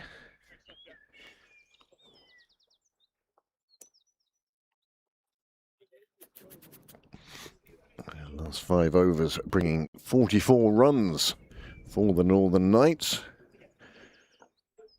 at the loss of 4 wickets. 135 for 8 off 18. And just 2 deliveries remaining.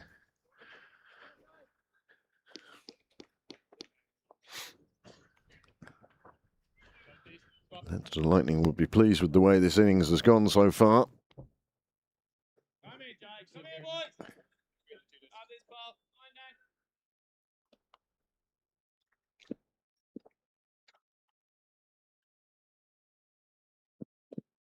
Yes, Jake. Good hit. Good hit. Good delivery. Good, Jake.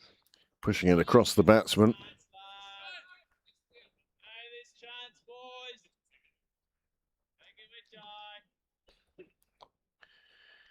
Humphreys and Robertson came together with a score on 112. They've put on 23 valuable runs for the Northern Knights for this 9th wicket.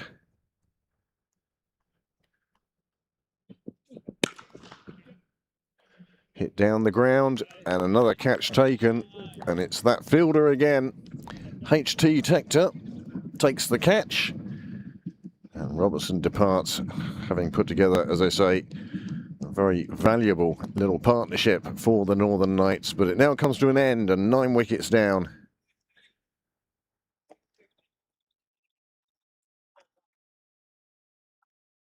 The 3rd wicket for Jai Mundra. He will be delighted. Puts it in short, the batsman slicing underneath it. And HT Tector, using his height and the long levers of his arms to cause the downfall of the 9th wicket to that delivery. You could see the hope on the batsman that it was just going to get over Tector. It wasn't to be, and a 9th wicket has fallen.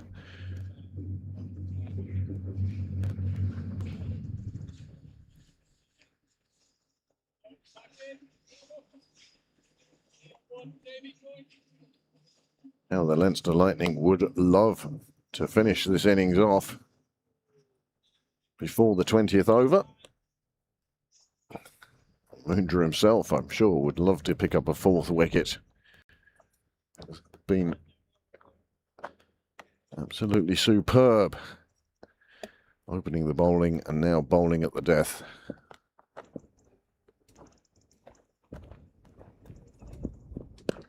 Jai, really good. Good skills that, Jai. Really good skills, Jai. Matthew Hollard providing us with the on-field comments. And now he's being pulled into the ring. And David Delaney drops down much wider to deep 3rd.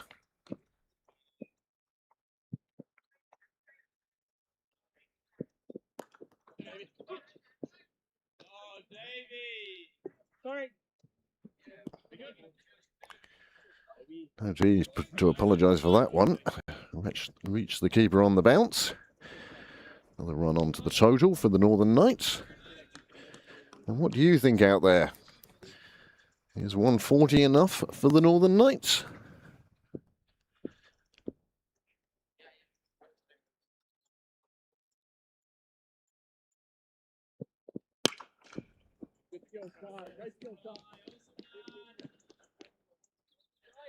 Again, no concern for the Leinster Lightning with these singles. It's boundaries they don't want to concede now. 136 on the board. 8 balls remaining.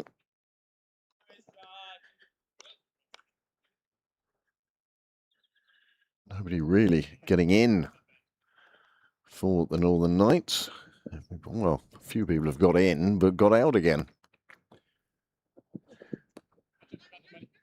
Or through the diving Hollard's hands and runs away to the boundary. 4 more onto the total to end the over. And that does give Northern Knights a chance to reach 150 to a total they feel they can defend. But a great effort this from Hollard. A lot of ground to make up, and then it just clipped his fingers. Couldn't hang on and ran away to the boundary. 141 for 9. And into the last over, to be bowled by the Clontarf captain, Hand.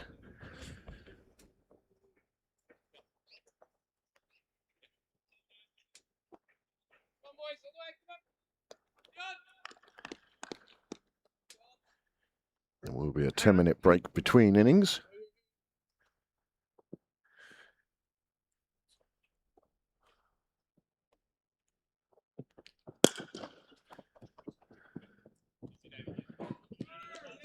Delaney unable to effect a stop on that either. Driven straight back down the ground.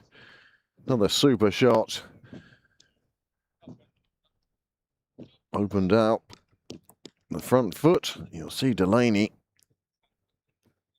Despairing dive. Unable to intercept the delivery. Perhaps has gone a little bit straighter now at the St John's end.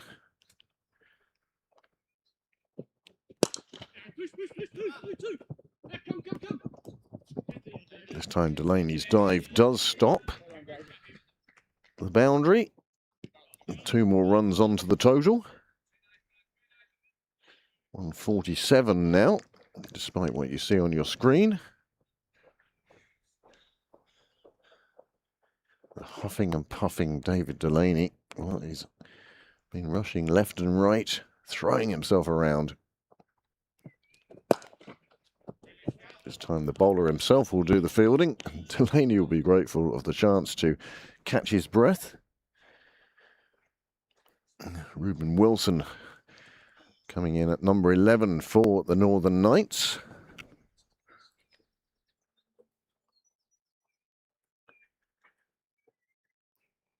And the batsman, I think, is looking to change his bat. Whether he's noticed it's got a crack in it, or perhaps it's his favourite bat and he wants to preserve it whilst he has a big swing. Matthew Humphries scoring at 160 at the moment, 16 off just 10 deliveries. 3 left in the innings. And 147 the total at the moment.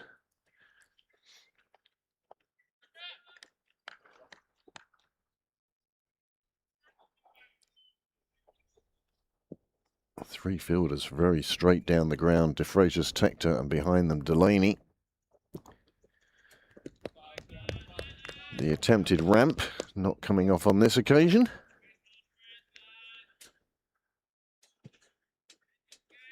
And how they would love to reach 150 here, the Northern Knights.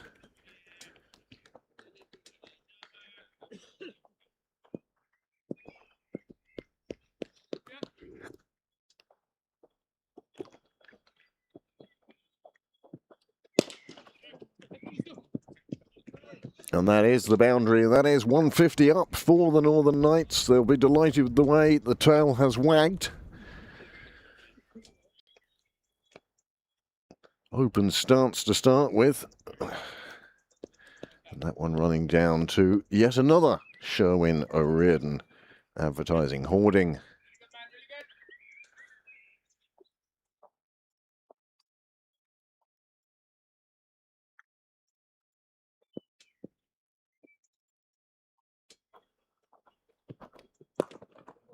Just tried to go full. Could only bat it into himself, and that is the final delivery. And score for the Northern Knights then, 152. They get through for that final single.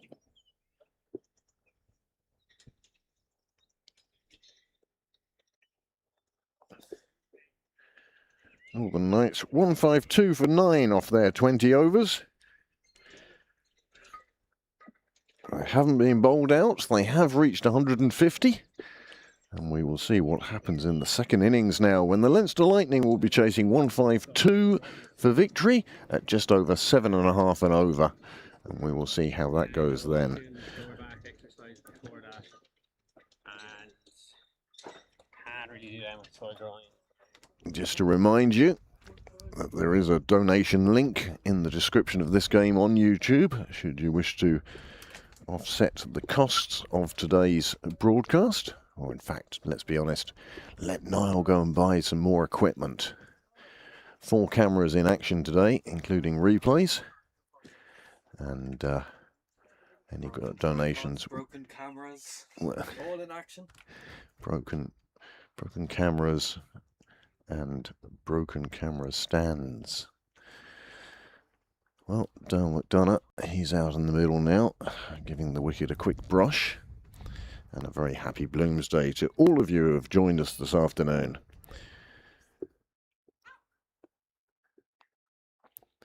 The officials today: Aidan Seaver, Kay Sumra, Azim Ali Beg is the third umpire, and Graham McRae, looking very resplendent in his shirt, tie and blazer, is the match referee. Scorers: Stella Downs and Angela Mooney, and many thanks to all of the officials who are here today.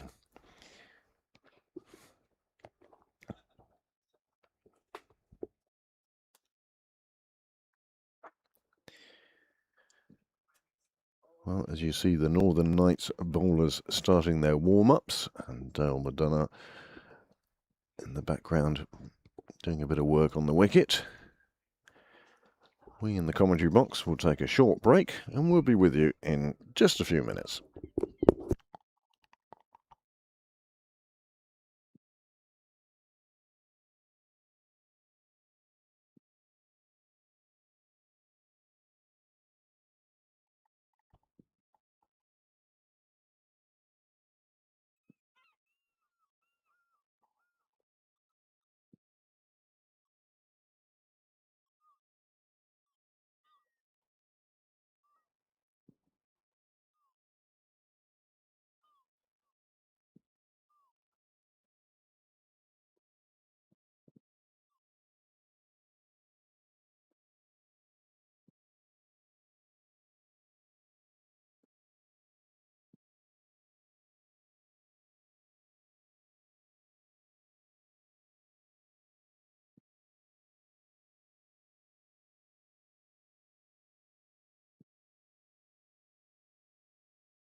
just so that I have that, yeah.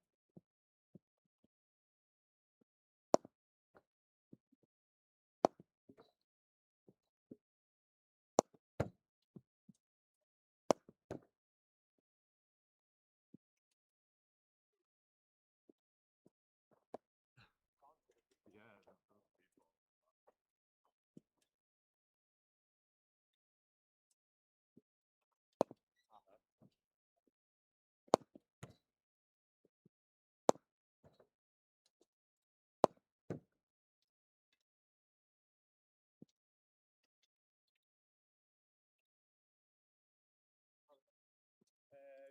I'll go the same again. Maybe another couple passes each maybe got it.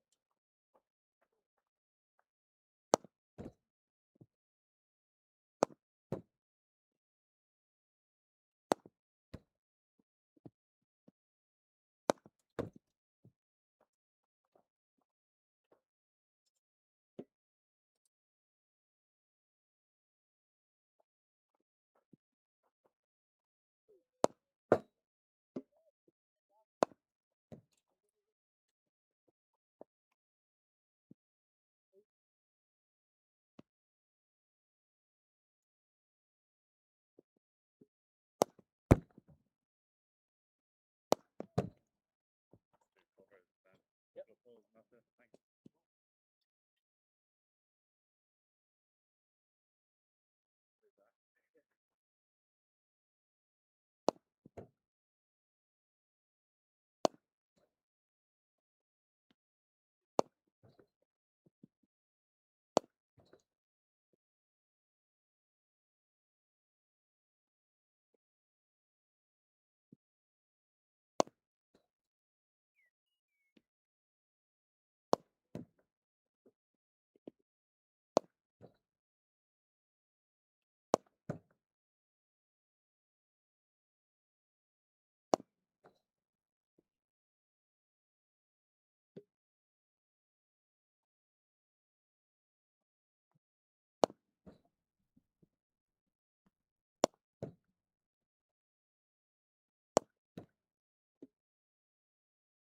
Thanks.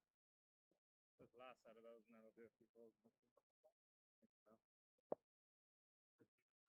Good win. Great.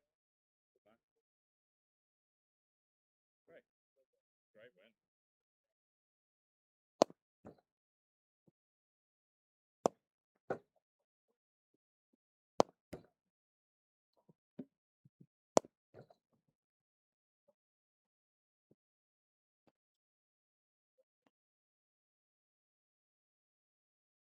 Where do you want them? Virginia?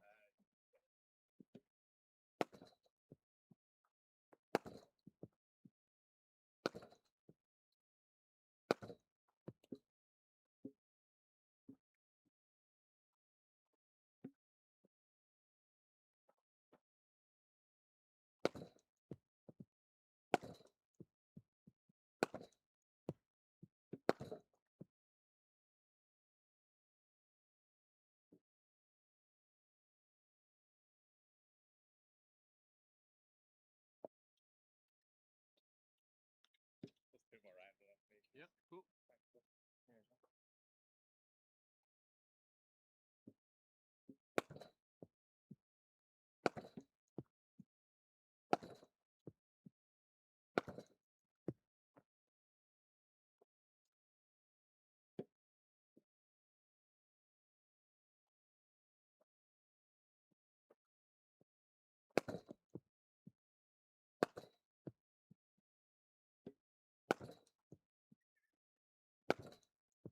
Nice, boy. Nice.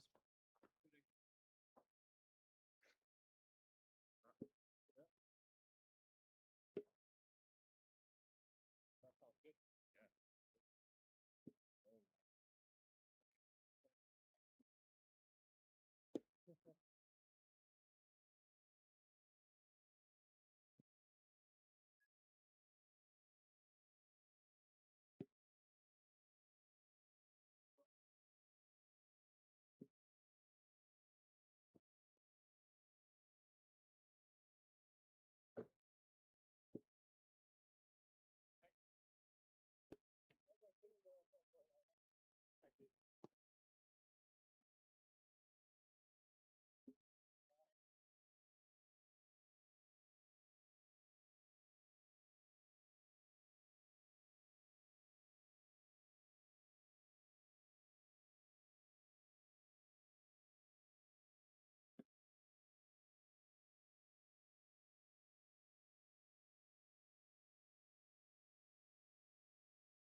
Well, many thanks to those of you who have stuck with us through the break.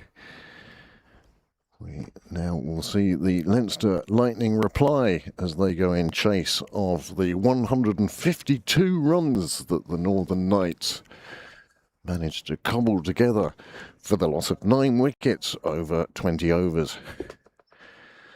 The scorecard, well, Ross Adair, he departed for 9.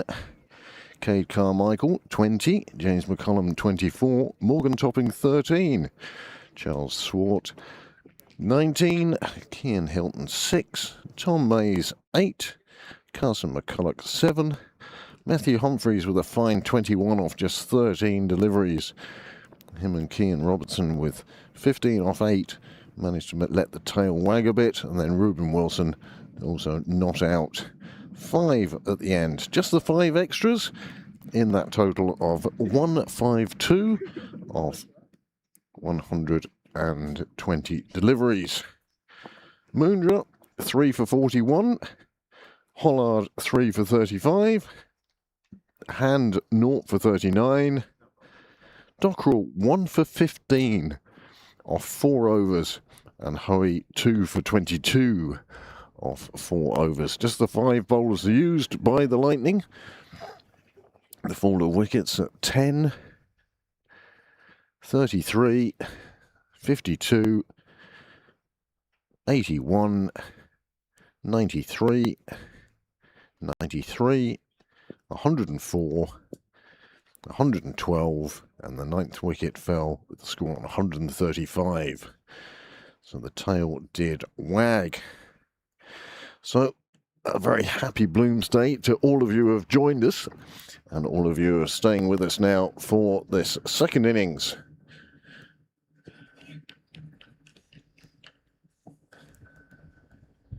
Opening batsman out in the middle now. Umpires are ready. Checking the scorers are ready.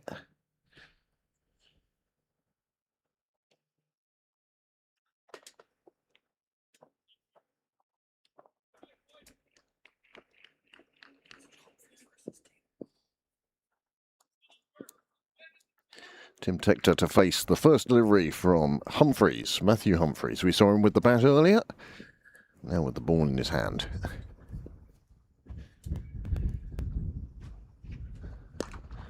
.65 the required rate as Tector gets off with a single from the first delivery.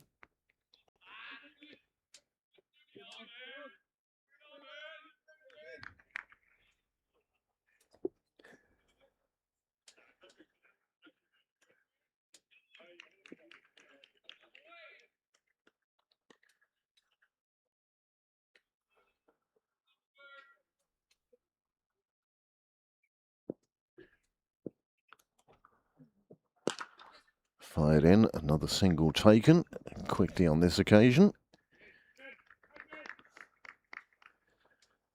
Stephen Doherty. It is with Tim Tector out in the middle.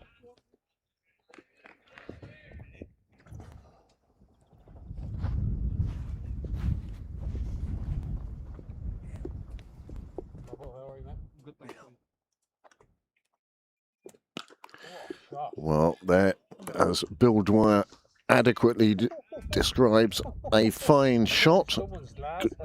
Goes over the fence, and we will just remind Bill that he is standing right next to the ground mics now. Oh, sorry. Well, first boundary of the Leinster Lightning innings. And here it is. Tim Tector never going to miss out on that one. And that one travelled a long way. Not quite visa territory. But it did go well over the fence. And another ball being brought out to the middle in the first over.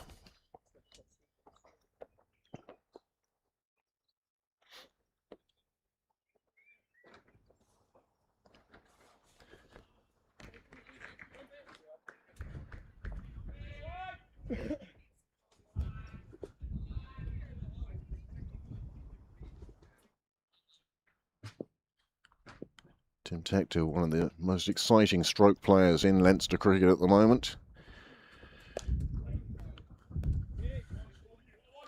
Disappointed with himself there, not getting that one through the ring.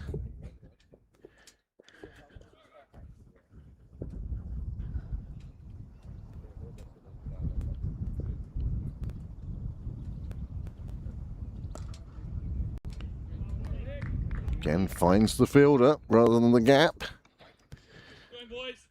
Look up here. But on account of hitting that early six, no need to panic at this stage.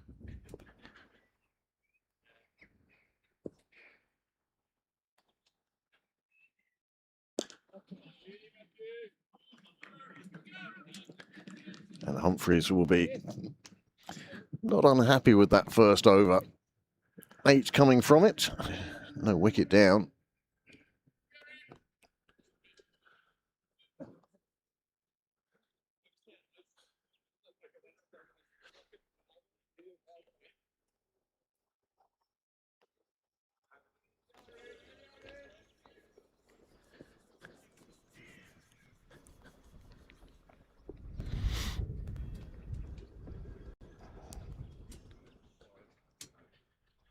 And the Northern Knights would love to defend this 1-5-2 here in Sydney Parade and really open the competition up.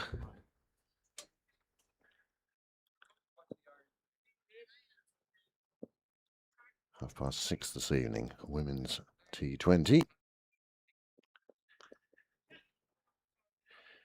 As Doherty gets in on the act. With his first boundary. Not quite as big or as convincing as Tector's, but nevertheless, super shot round the corner. And once he got past the fielder, there wasn't much else that was going to happen there.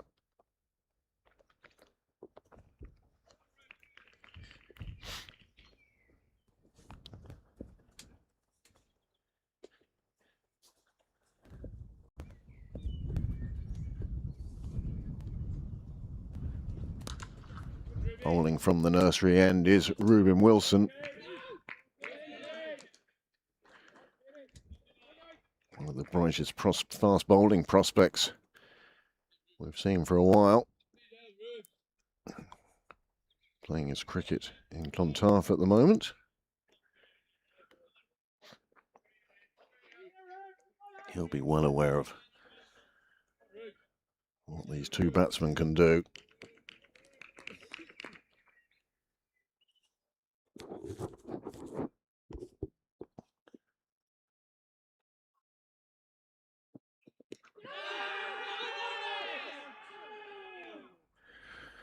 Well, one can only think that an inside edge saved Tector on this occasion. Wilson getting this one. Perhaps going down the leg. Either way, the umpire said not out. It goes into the dot book as a dot.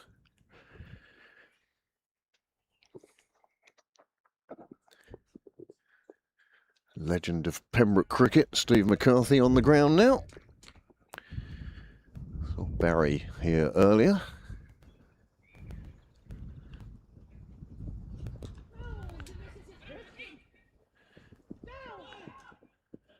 Donny with a very sharp single. Kept the field interested, that was for sure.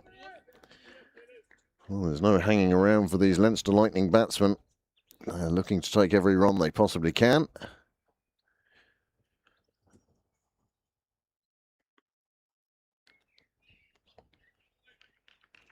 As I say, the Women's T20 World Cup continues this evening. Ireland taking on England. Our thoughts go out to the Irish girls there. Best wishes.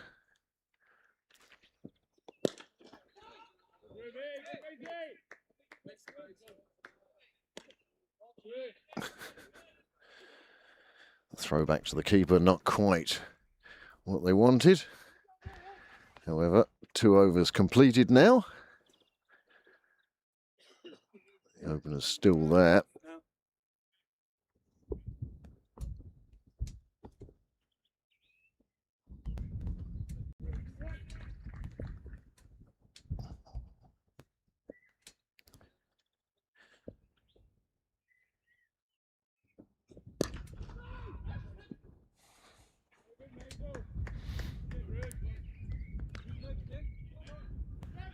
Now that is the over. 14 without loss after 2 overs.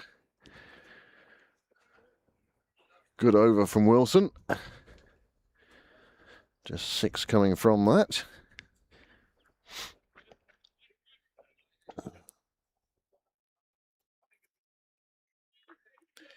Well, Pembroke, where am I? Leinster Lightning required 7.65 at the start of the innings. They now require 7.64, so keeping up with the rate, one would say.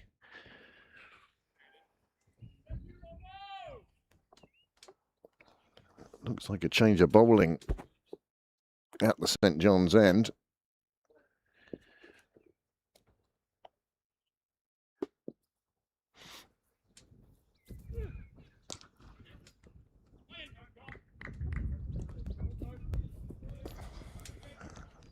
Slightly errant throw forces Hilton to dive for it and allows Doherty to safely get in.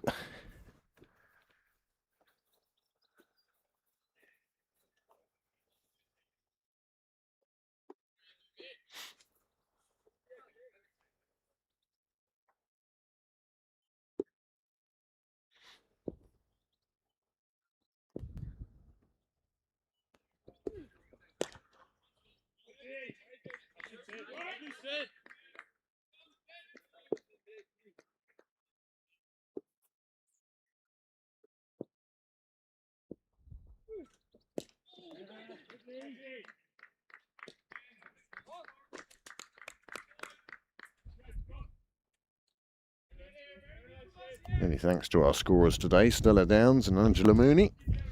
They're the ones providing the figures that populate the screen at the bottom.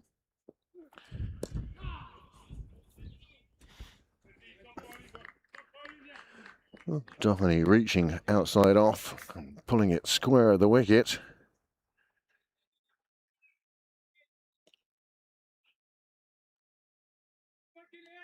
It was in the air for a while, but no man fielding in that area allows it to get through to the boundary.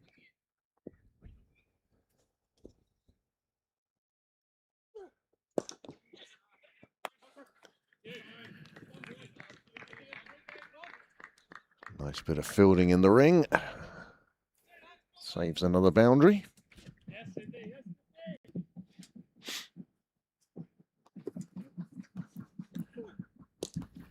This one in the air, through the offside. And the spectators on that side do a nice clean bit of fielding. That is the end of the over. The score moves on to, well, at least 23.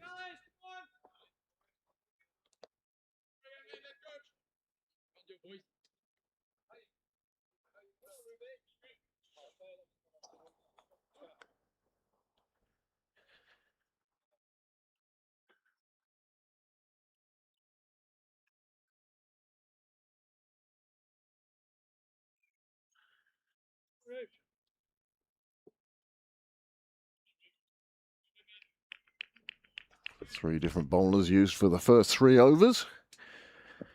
It looks like it'll be Ruben Wilson to continue for his second.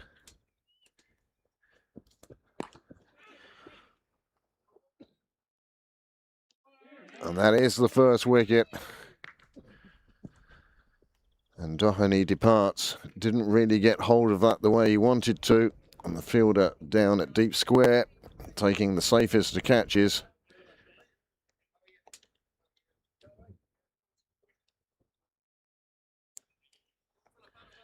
And the first wicket falls with the score on 24.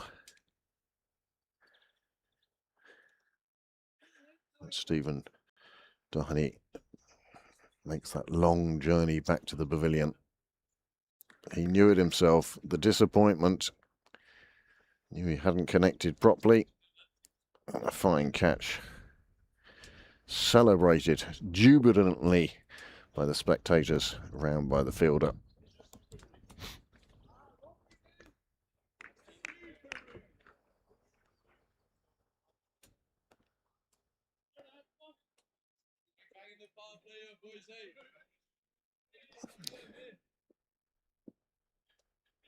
Wilson picks up his first.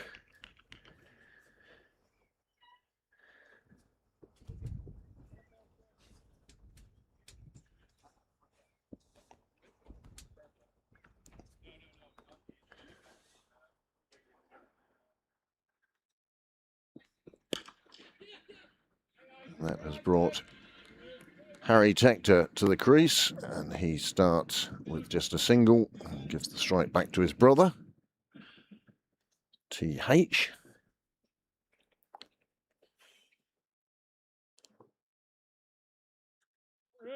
Of course, we'll see a third member of the family, probably in the green of Ireland in Southampton.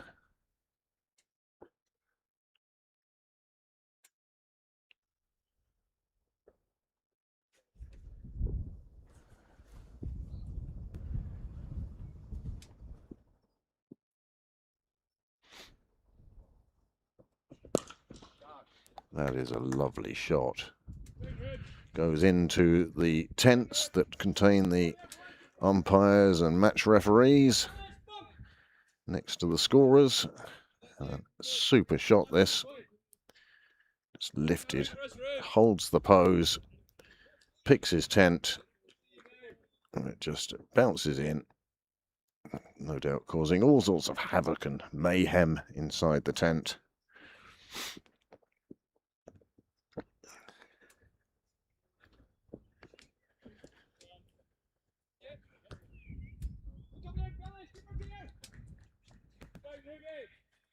First extra of the innings.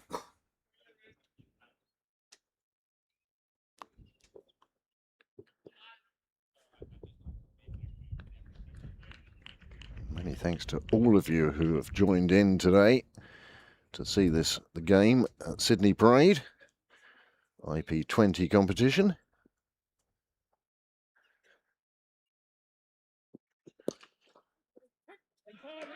Nice bit of fielding in the ring, prevents any run there for Tim Tector.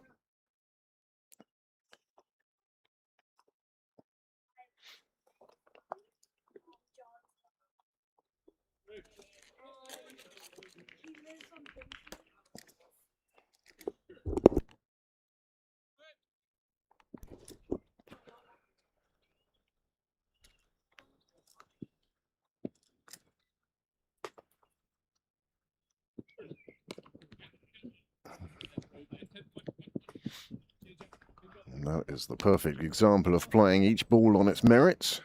Good roots. Good roots. Come on, boys. 2 and 3 in the power play here. Keep going here, Roots. Keep going. Bang your Roots. Hey.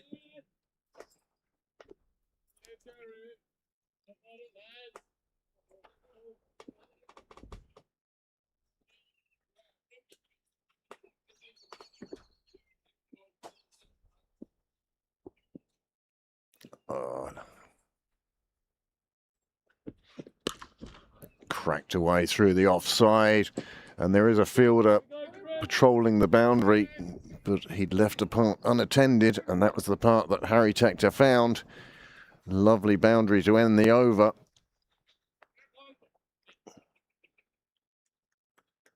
Just standing tall and pushing it through the offside. And that will keep a lot of people interested to watch these two Tectors.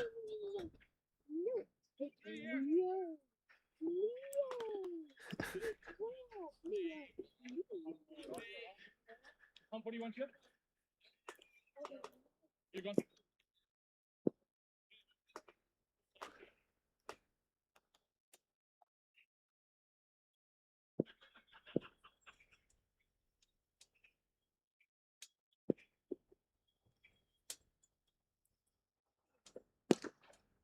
Lifted into the leg side, bouncing very close to the rope.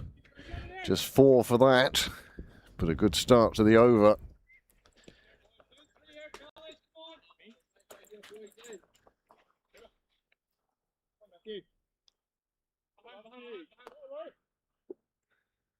And in fact, a man has been posted out there. We're still inside the power play, and both men outside the circle are on the leg side.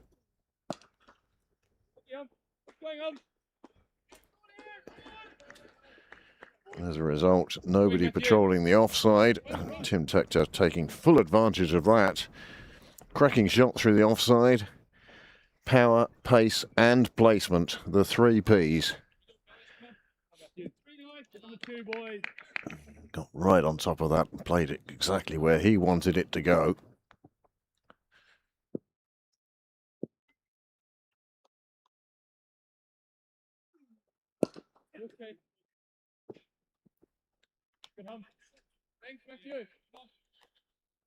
Another single taken. Going here, boys. Put hump here, lads. Middle and leg, Harry.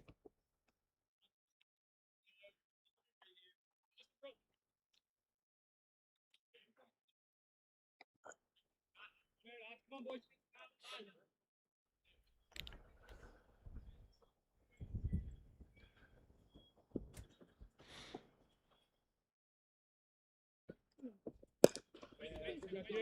Let's go.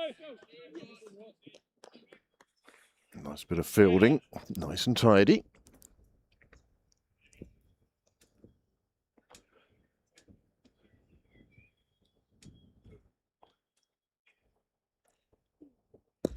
Nice, thank you. Just drifting onto the pads, perhaps a little more than the bowler wanted. Let them get through for a single. Keep going with hump, boys.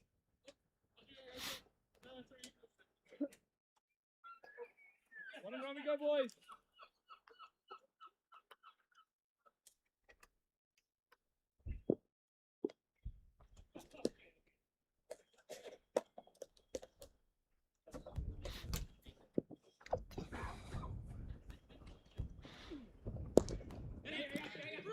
Again, drifting onto the legs.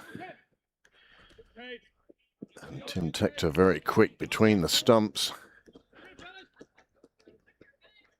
Picks up another 2. And 49 for 1 is the score. After 5 overs, just for a comparison, 43 for 2. The Northern Knights found themselves. So the Leinster Lightning slightly ahead on runs and slightly behind on wickets, which is, I suppose, the ideal situation for them. Come on, Bidsy.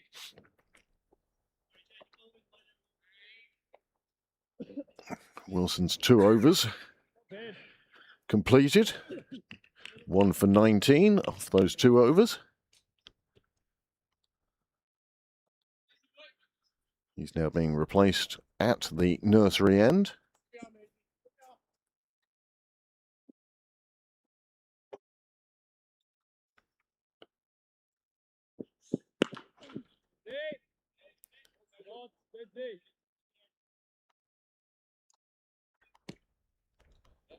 Short pitch ball, not really Very good start, Bidsy. bothering Harry Tector at that stage. Went through with his shot, played it square on the leg side, took his single, 50 up for the Leinster Lightning in the 6th over.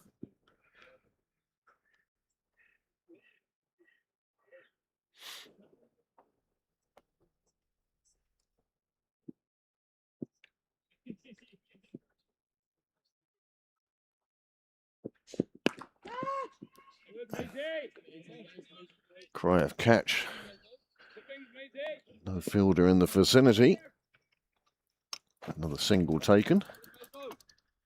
The bicycle of one N. Bell being wheeled past the ground mics.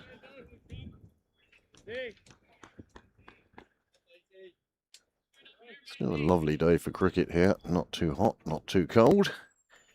Overcast.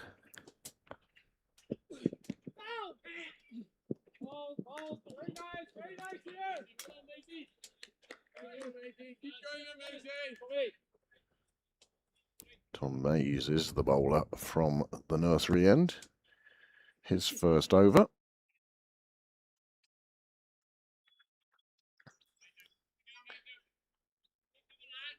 Northern Knights certainly ringing the changes with the bowlers thus far.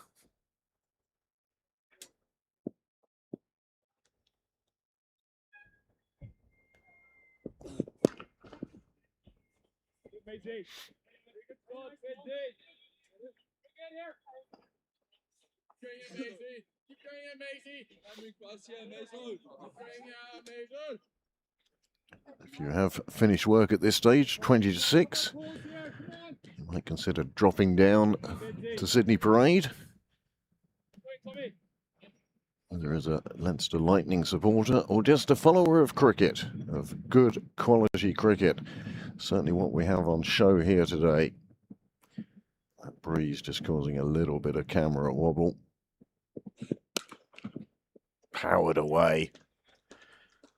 That one ends up at Cyril's way. Cut firmly by Harry Tector rather. My apologies, Harry.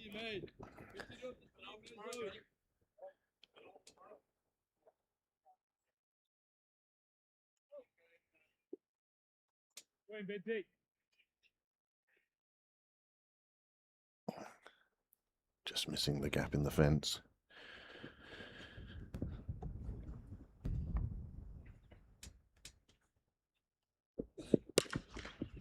Oh, he got on top of that one, and again it finds the offside boundary. 2 boundaries to finish the over.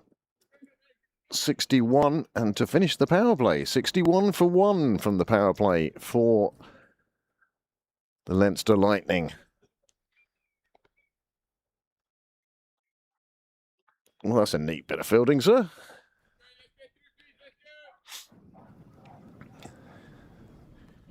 You might see that one as a clip on social media later.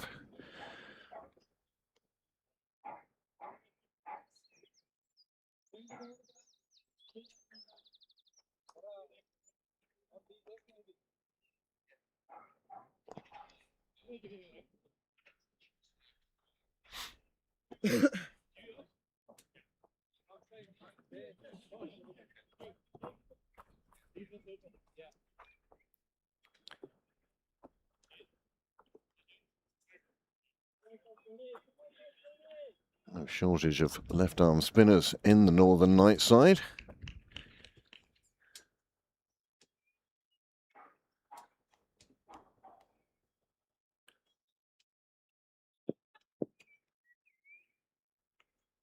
Come on, colleague.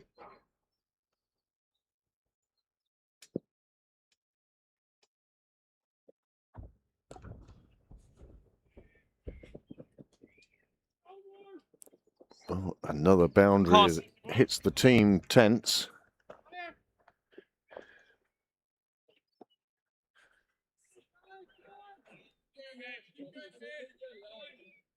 Come on, closer. A good start to the over for the Lightning. Boundary straight away.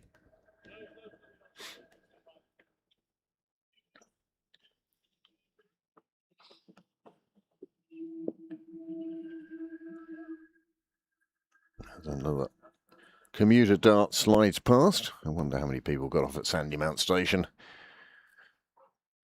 to make their way down here.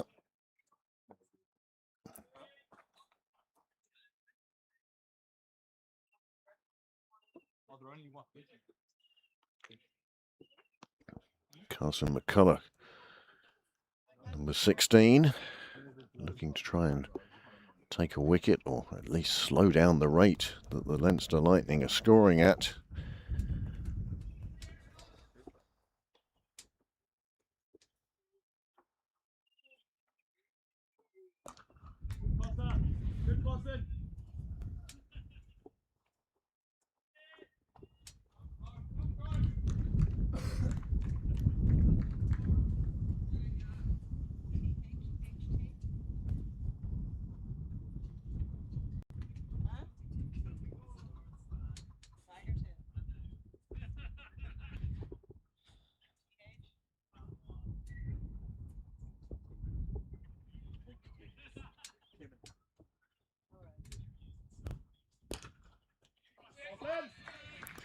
Nice fielding, Carson. Diving down off his own bowling. Dot ball. Having to dive in front, but getting his hand cleanly to collect the delivery. Tector Tim giving himself plenty of room. And a slip by Harry at the keeper's end meant that they couldn't even attempt the second coming back.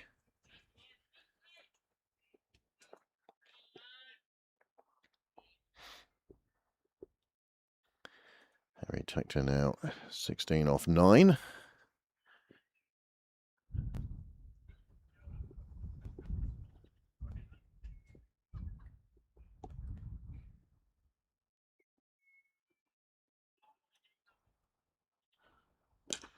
Well, it's short, it is high. The fielder thought he was in with a chance of it. The spectator was in with a chance of it. He's put it down. Went through his hands.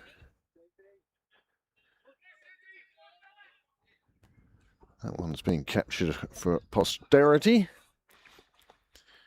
Another 6. Just dragged down a little short. Well, Harry didn't think that possibly he hadn't got enough of it, but as it turned out, he did. And the spectator, well, he'll be disappointed with that. 6 runs. See the replay from behind Harry.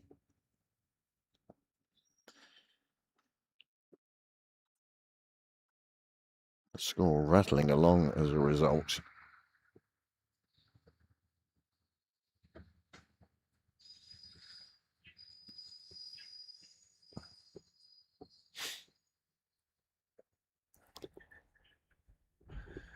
Well, a change now.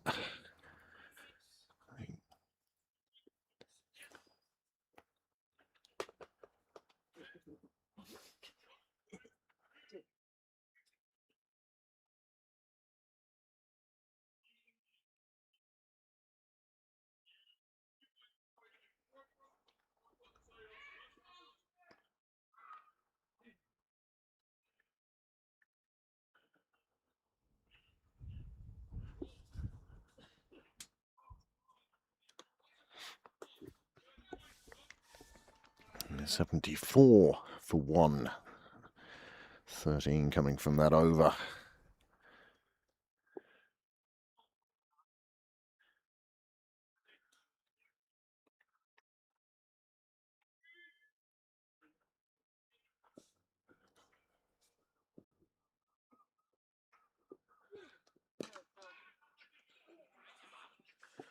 Just enough width to get it past the bowler. Lets them through for the single.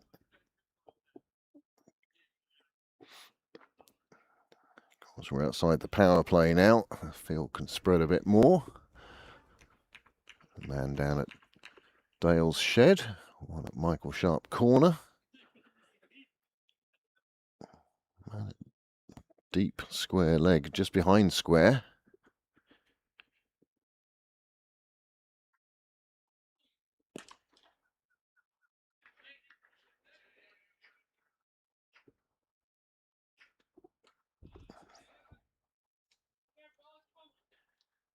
Andy Arnott heading off to Merion in the background of that previous shot with his bicycle.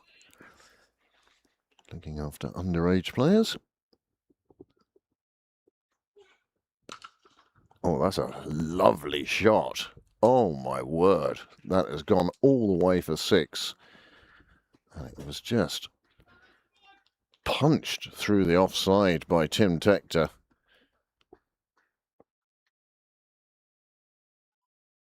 Gives himself that room and then just lifted it over the ring and away, straight into the hedge. Super shot, that.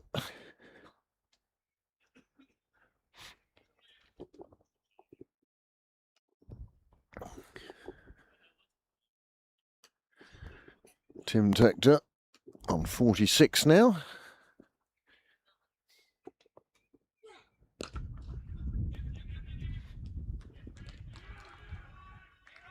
Another slip by a Tector after running the first run. I think somebody might have to invest in some new spikes.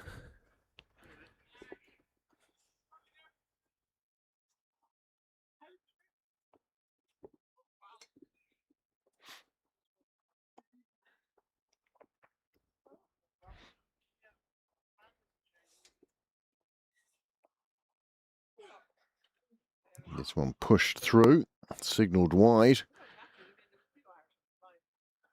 Harry Tector unable to catch up with that delivery. And goes through for the wide.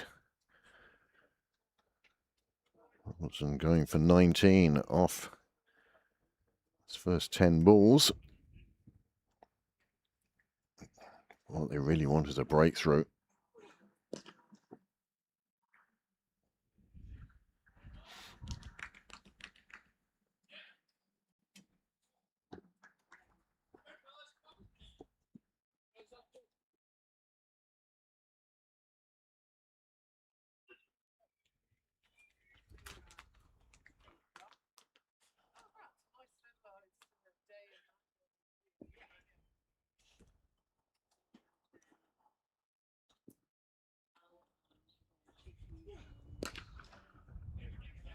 Again, push down towards the Willfield Road end.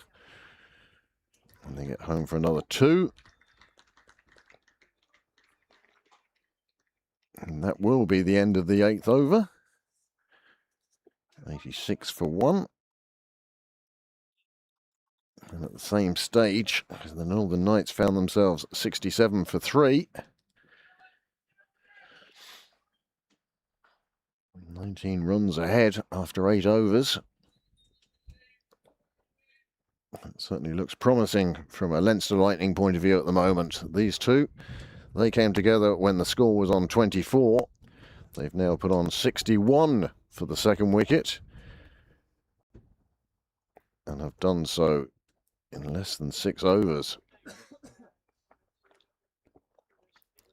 Tim Tector, as you see on your screen, scoring at 188. And yet still outdone by his brother Harry, who's scoring at 200.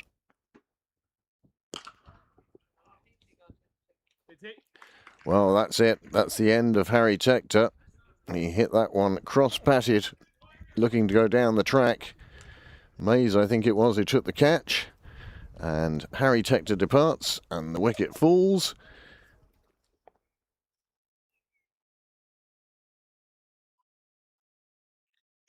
With the score on 87. A partnership of 63. And it was done in double quick time. But finally, the Northern Knights have got what they were looking for. There we go, slapped down the ground. But the fielder there, now out of the power play. So much more the boundary being covered by fielders.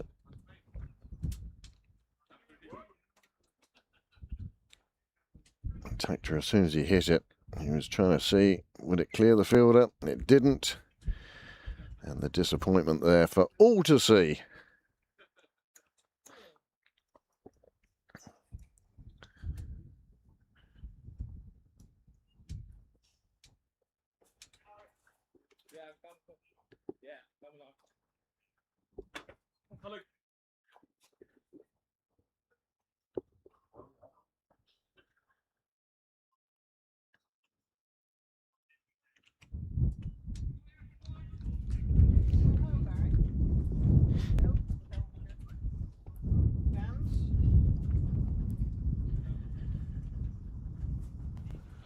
Harry Tector departing for 24 off 13 deliveries.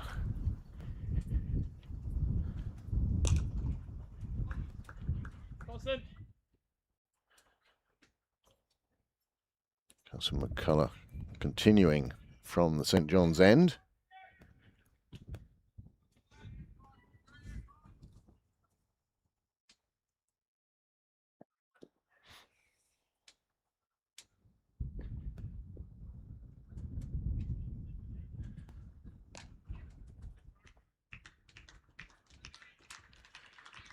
And that is, as you can hear from the crowd, a half century for Tim Tector, scoring runs for fun these days.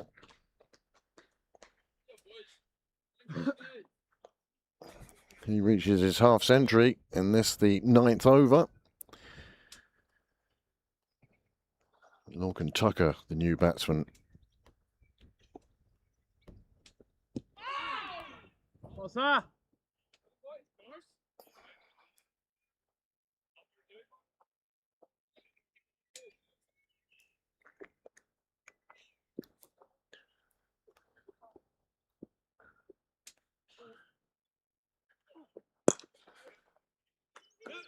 McCullough. Wisely deciding not to try and take a single to the misfield. Lachlan Tucker, the Leinster Lightning captain this season, taking over from George Dockrell. Also wicket-keeper, busy man. Pass that. Well, that's the end of 9. The score now 89 for 2. Possibly the best over from the Northern Knights thus far. Just 2 runs coming from it, and the wicket of Harry Tector. This is that final delivery again. Oh, no, it's not. It's the dismissal of Harry Tector with a fine catch by Tom Mays. I was correct in that one anyway.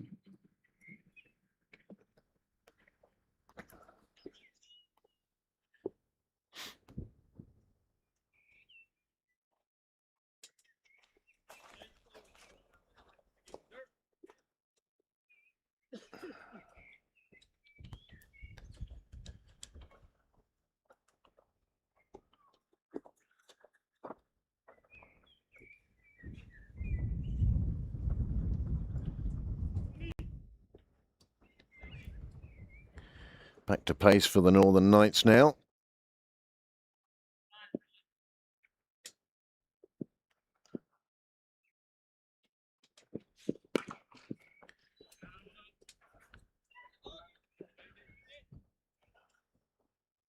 Easy.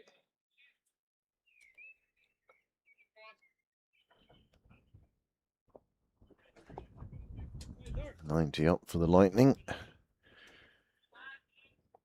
Chasing that total of 152. 153 to win. So 63 runs required in these 11 overs.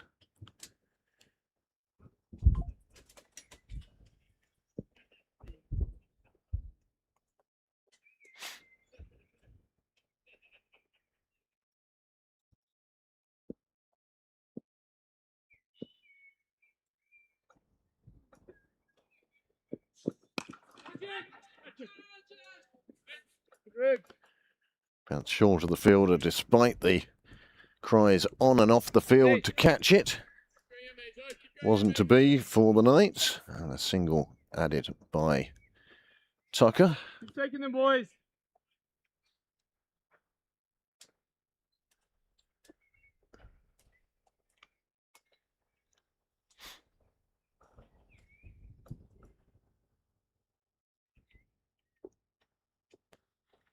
Still very overcast, but the clouds are remaining high. No chance of rain before the end of this game.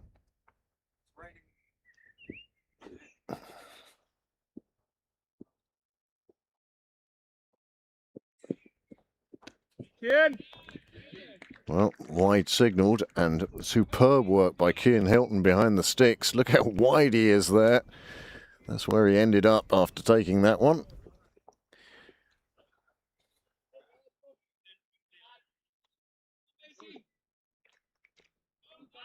Well, that's 2 or 3 pitches over by the time he'd finish rolling.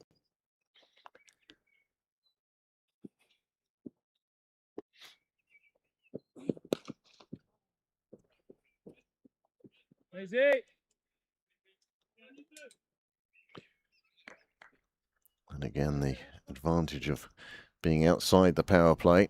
Now 3 men on the boundary on the leg side from long leg, square leg, and the aptly named cow corner. One bit deep.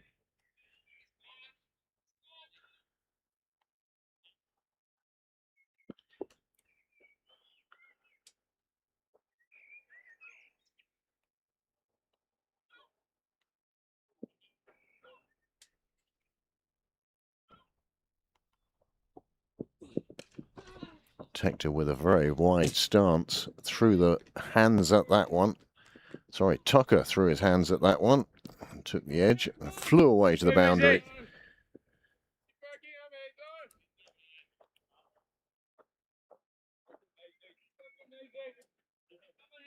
Safe and sound down there. Down to the Cricket Leinster and Sherwin O'Riordan boards. 4 more onto the total.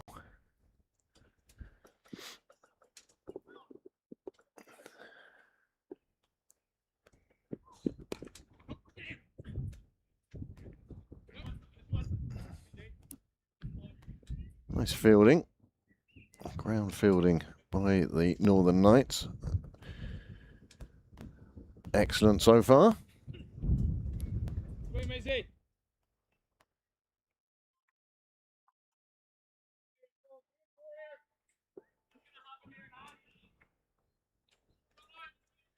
Nearly at the halfway mark.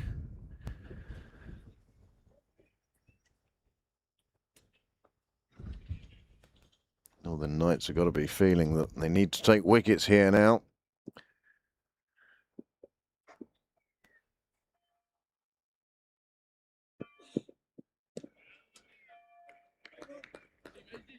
And that closes out the 10th over. We are at the halfway mark. 98 for 2. By comparison, the Northern Knights were 78 for 2 after 10 overs.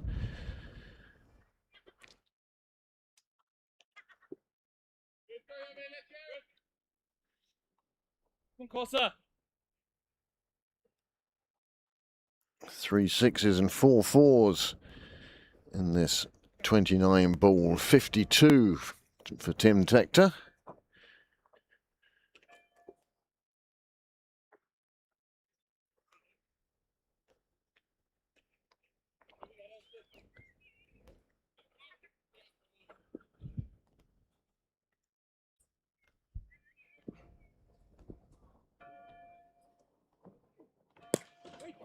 Nice shot through the offside. The fielder in the ring did enough to take the sting out of it. Good Muggy. And that probably also allowed them to get through for the second. That is 100 up for the Leinster Lightning off 10.1. Keep coming, Costa. Scoring at a very good rate. As I say, the required rate at the start of the innings was 7.65. Scoring just a tad under 10 at the moment. Crack of the bat from Tucker. And a single taken. Has been a fine game of cricket with individual skills prominently on display from both teams.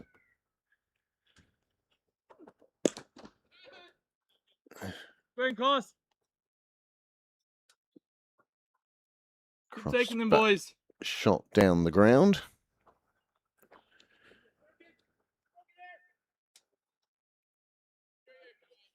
It wasn't until the 15th over that the Northern Knights reached 100.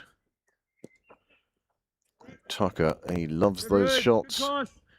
Delicate laps and reverses. On this occasion, just a regular sweep.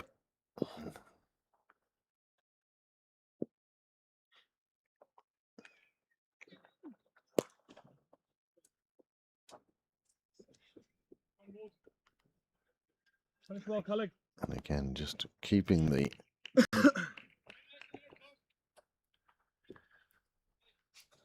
scores ticking over.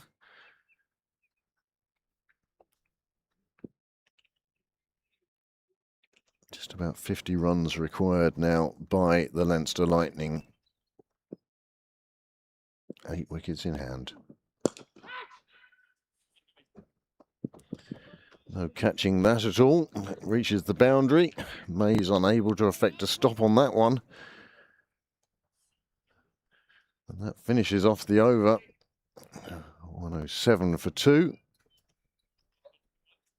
Drifting in nicely, but Tim Tector and Lorcan Tucker both seeing it large now. And on this occasion, Tucker playing that one away. He's moved on to 15. The score is 108 for 2. 10 coming from that over.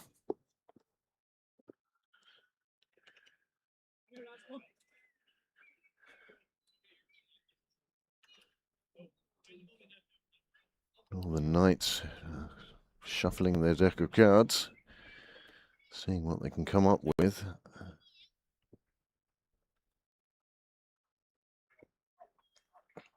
Traps being set. Ploys being thought of. Thanks, boss, yeah, Keith. Let's take 4 different game, eh, Keith? Yeah, fella, come on.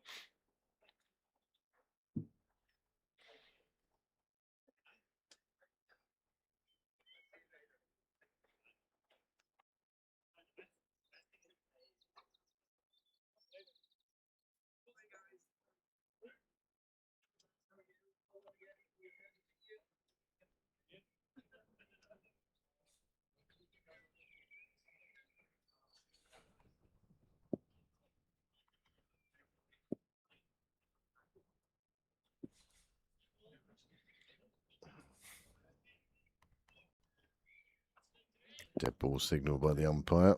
Bowl out wisely once your run-up's wrong.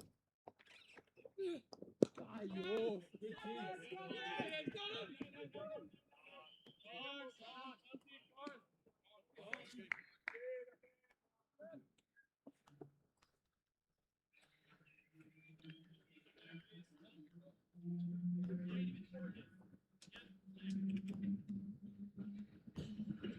.44 required now.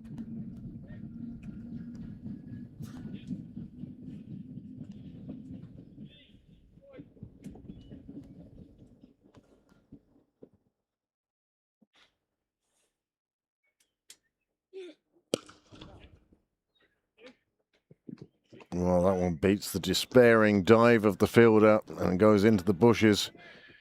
4 more runs.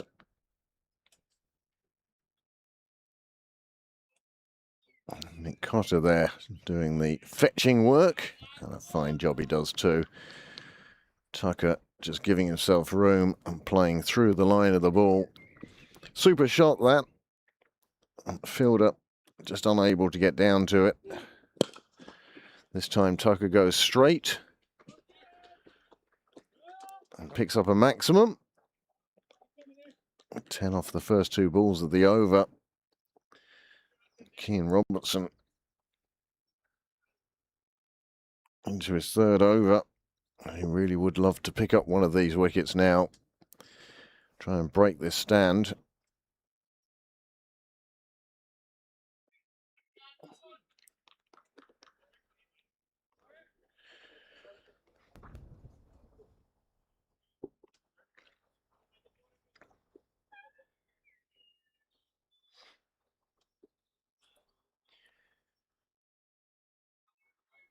Few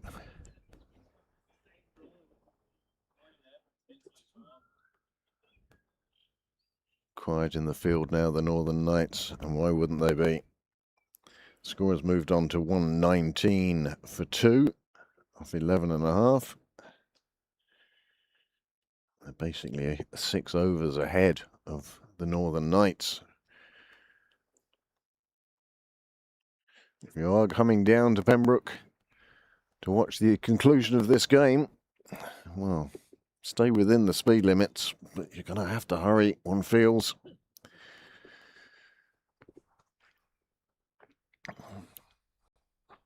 Another ball fetched by the 3rd umpire.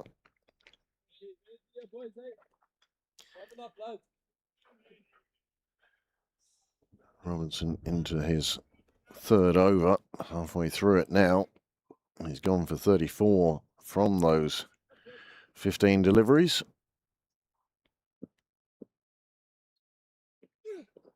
Well, he tried to push that one a bit quicker through to hurry the batsman.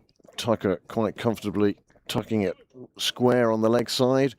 Picks up a single. 120 on the board. 33 required.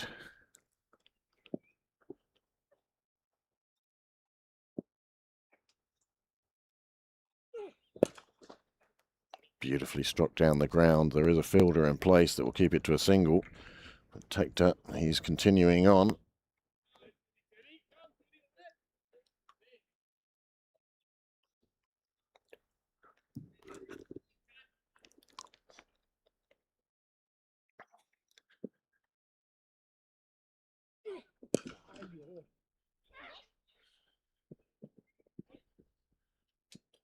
Tucker's speed off the mark, getting safely down to the other end, where he will retain the strike for the 13th over.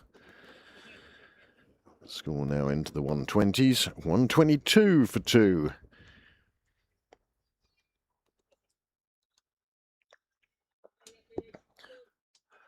Well, it's been a super day's play here at Sydney Parade, and we thank each and every one of you for tuning in.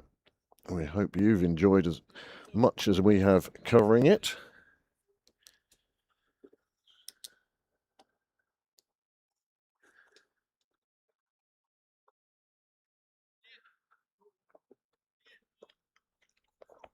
This should Leinster go on to complete the victory here. This will mean they're 2-0. It'll make tomorrow morning's game interesting. Oh, that's big. That is big. The fielders on the wall, quite wisely deciding to just let that one go as it bounced off the top of the wall. But another 6 runs for Lorcan Tucker. And he now has moved on to 33 off just 16 deliveries.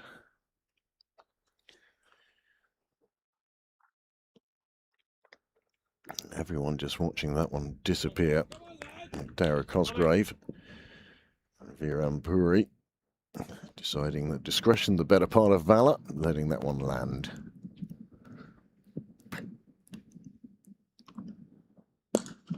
This one straight down the ground. And the run's really coming quite quickly now for the Leinster Lightning. These two, they both feel that they're well in. They're enjoying themselves. Tucker picks up another 4, and this is how he did it. Straight down the ground.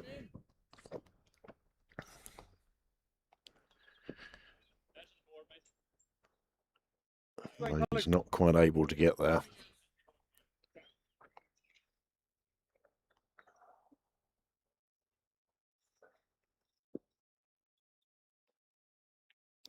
Carson McCullough into his final over.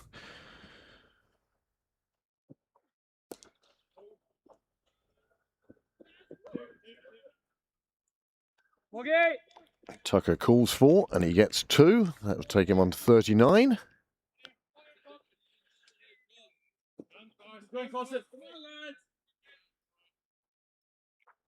Just 2 wickets to fall so far. Well, that's gone straight down, and that'll be another 6 into the sight screens. Comes back onto the pitch. 138.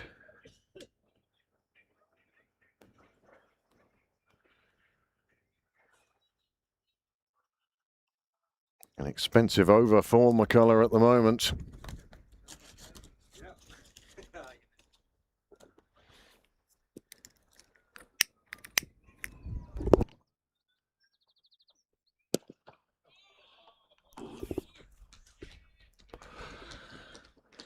Another shot, another 6, 146. And Tucker's half century has come from just 20 deliveries.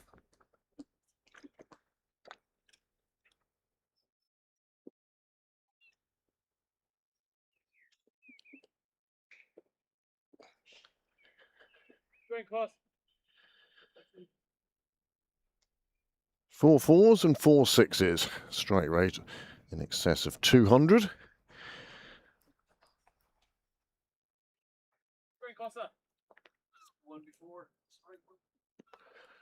That is the straight 6 into the sight screen.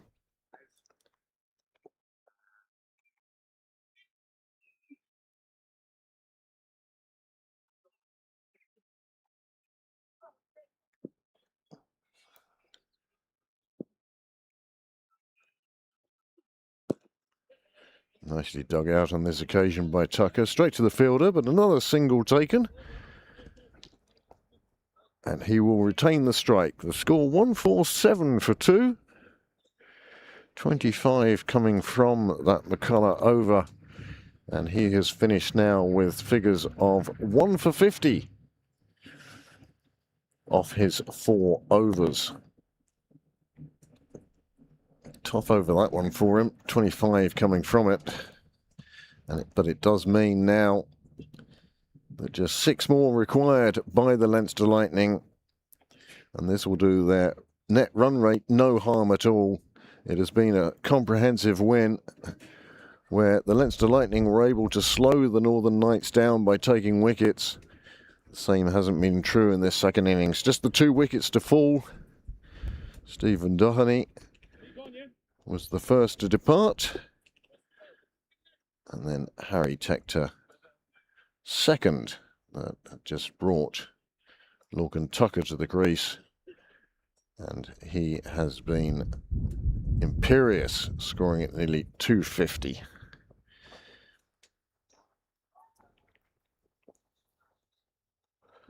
That's like scoring at 15 runs and over.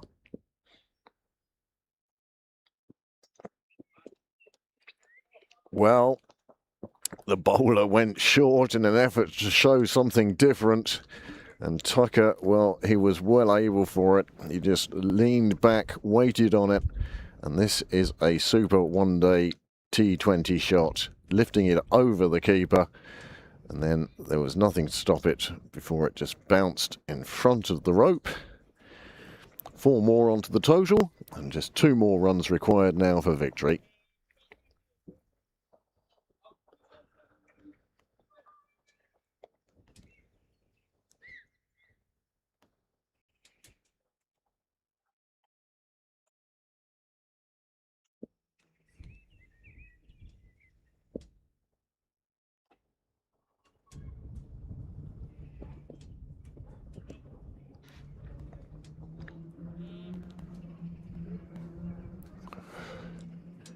Tucker asking for the wide. Little grin on his face. It's not like he needs it. Square leg and standing umpire both agreeing that was inside the line and below the shoulders.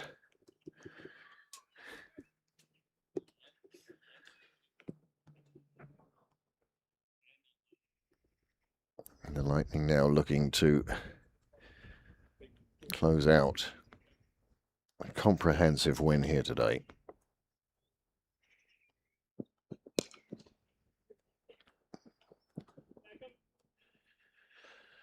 And they'll come back for the second, and that will be enough, and that is the end. And the Leinster Lightning have won by 8 wickets, or would you rather say 6.4 overs. 40 balls inside their allocated 20. They have reached the target set by the Northern Knights, and that has been a good win for the Leinster Lightning, and they will be delighted. Top of the table now with 2 wins and no defeats, and tomorrow we will see them play the Northwest Warriors. The Northern Knights, they will have to regroup, and they will be playing the Northwest Warriors tomorrow on the first game. We hope you can join us then. Thank you very much for joining us today. It has been a fabulous day's cricket, top quality cricket, and the Leinster Lightning coming out victorious, as I say, by 8 wickets and with 40 balls to spare. Many thanks to Niall and to Pembroke Cricket Club, and to our scorers and officials, and to the 2 teams for providing us with that entertainment. So from me, thank you very much, and hopefully we will see you tomorrow.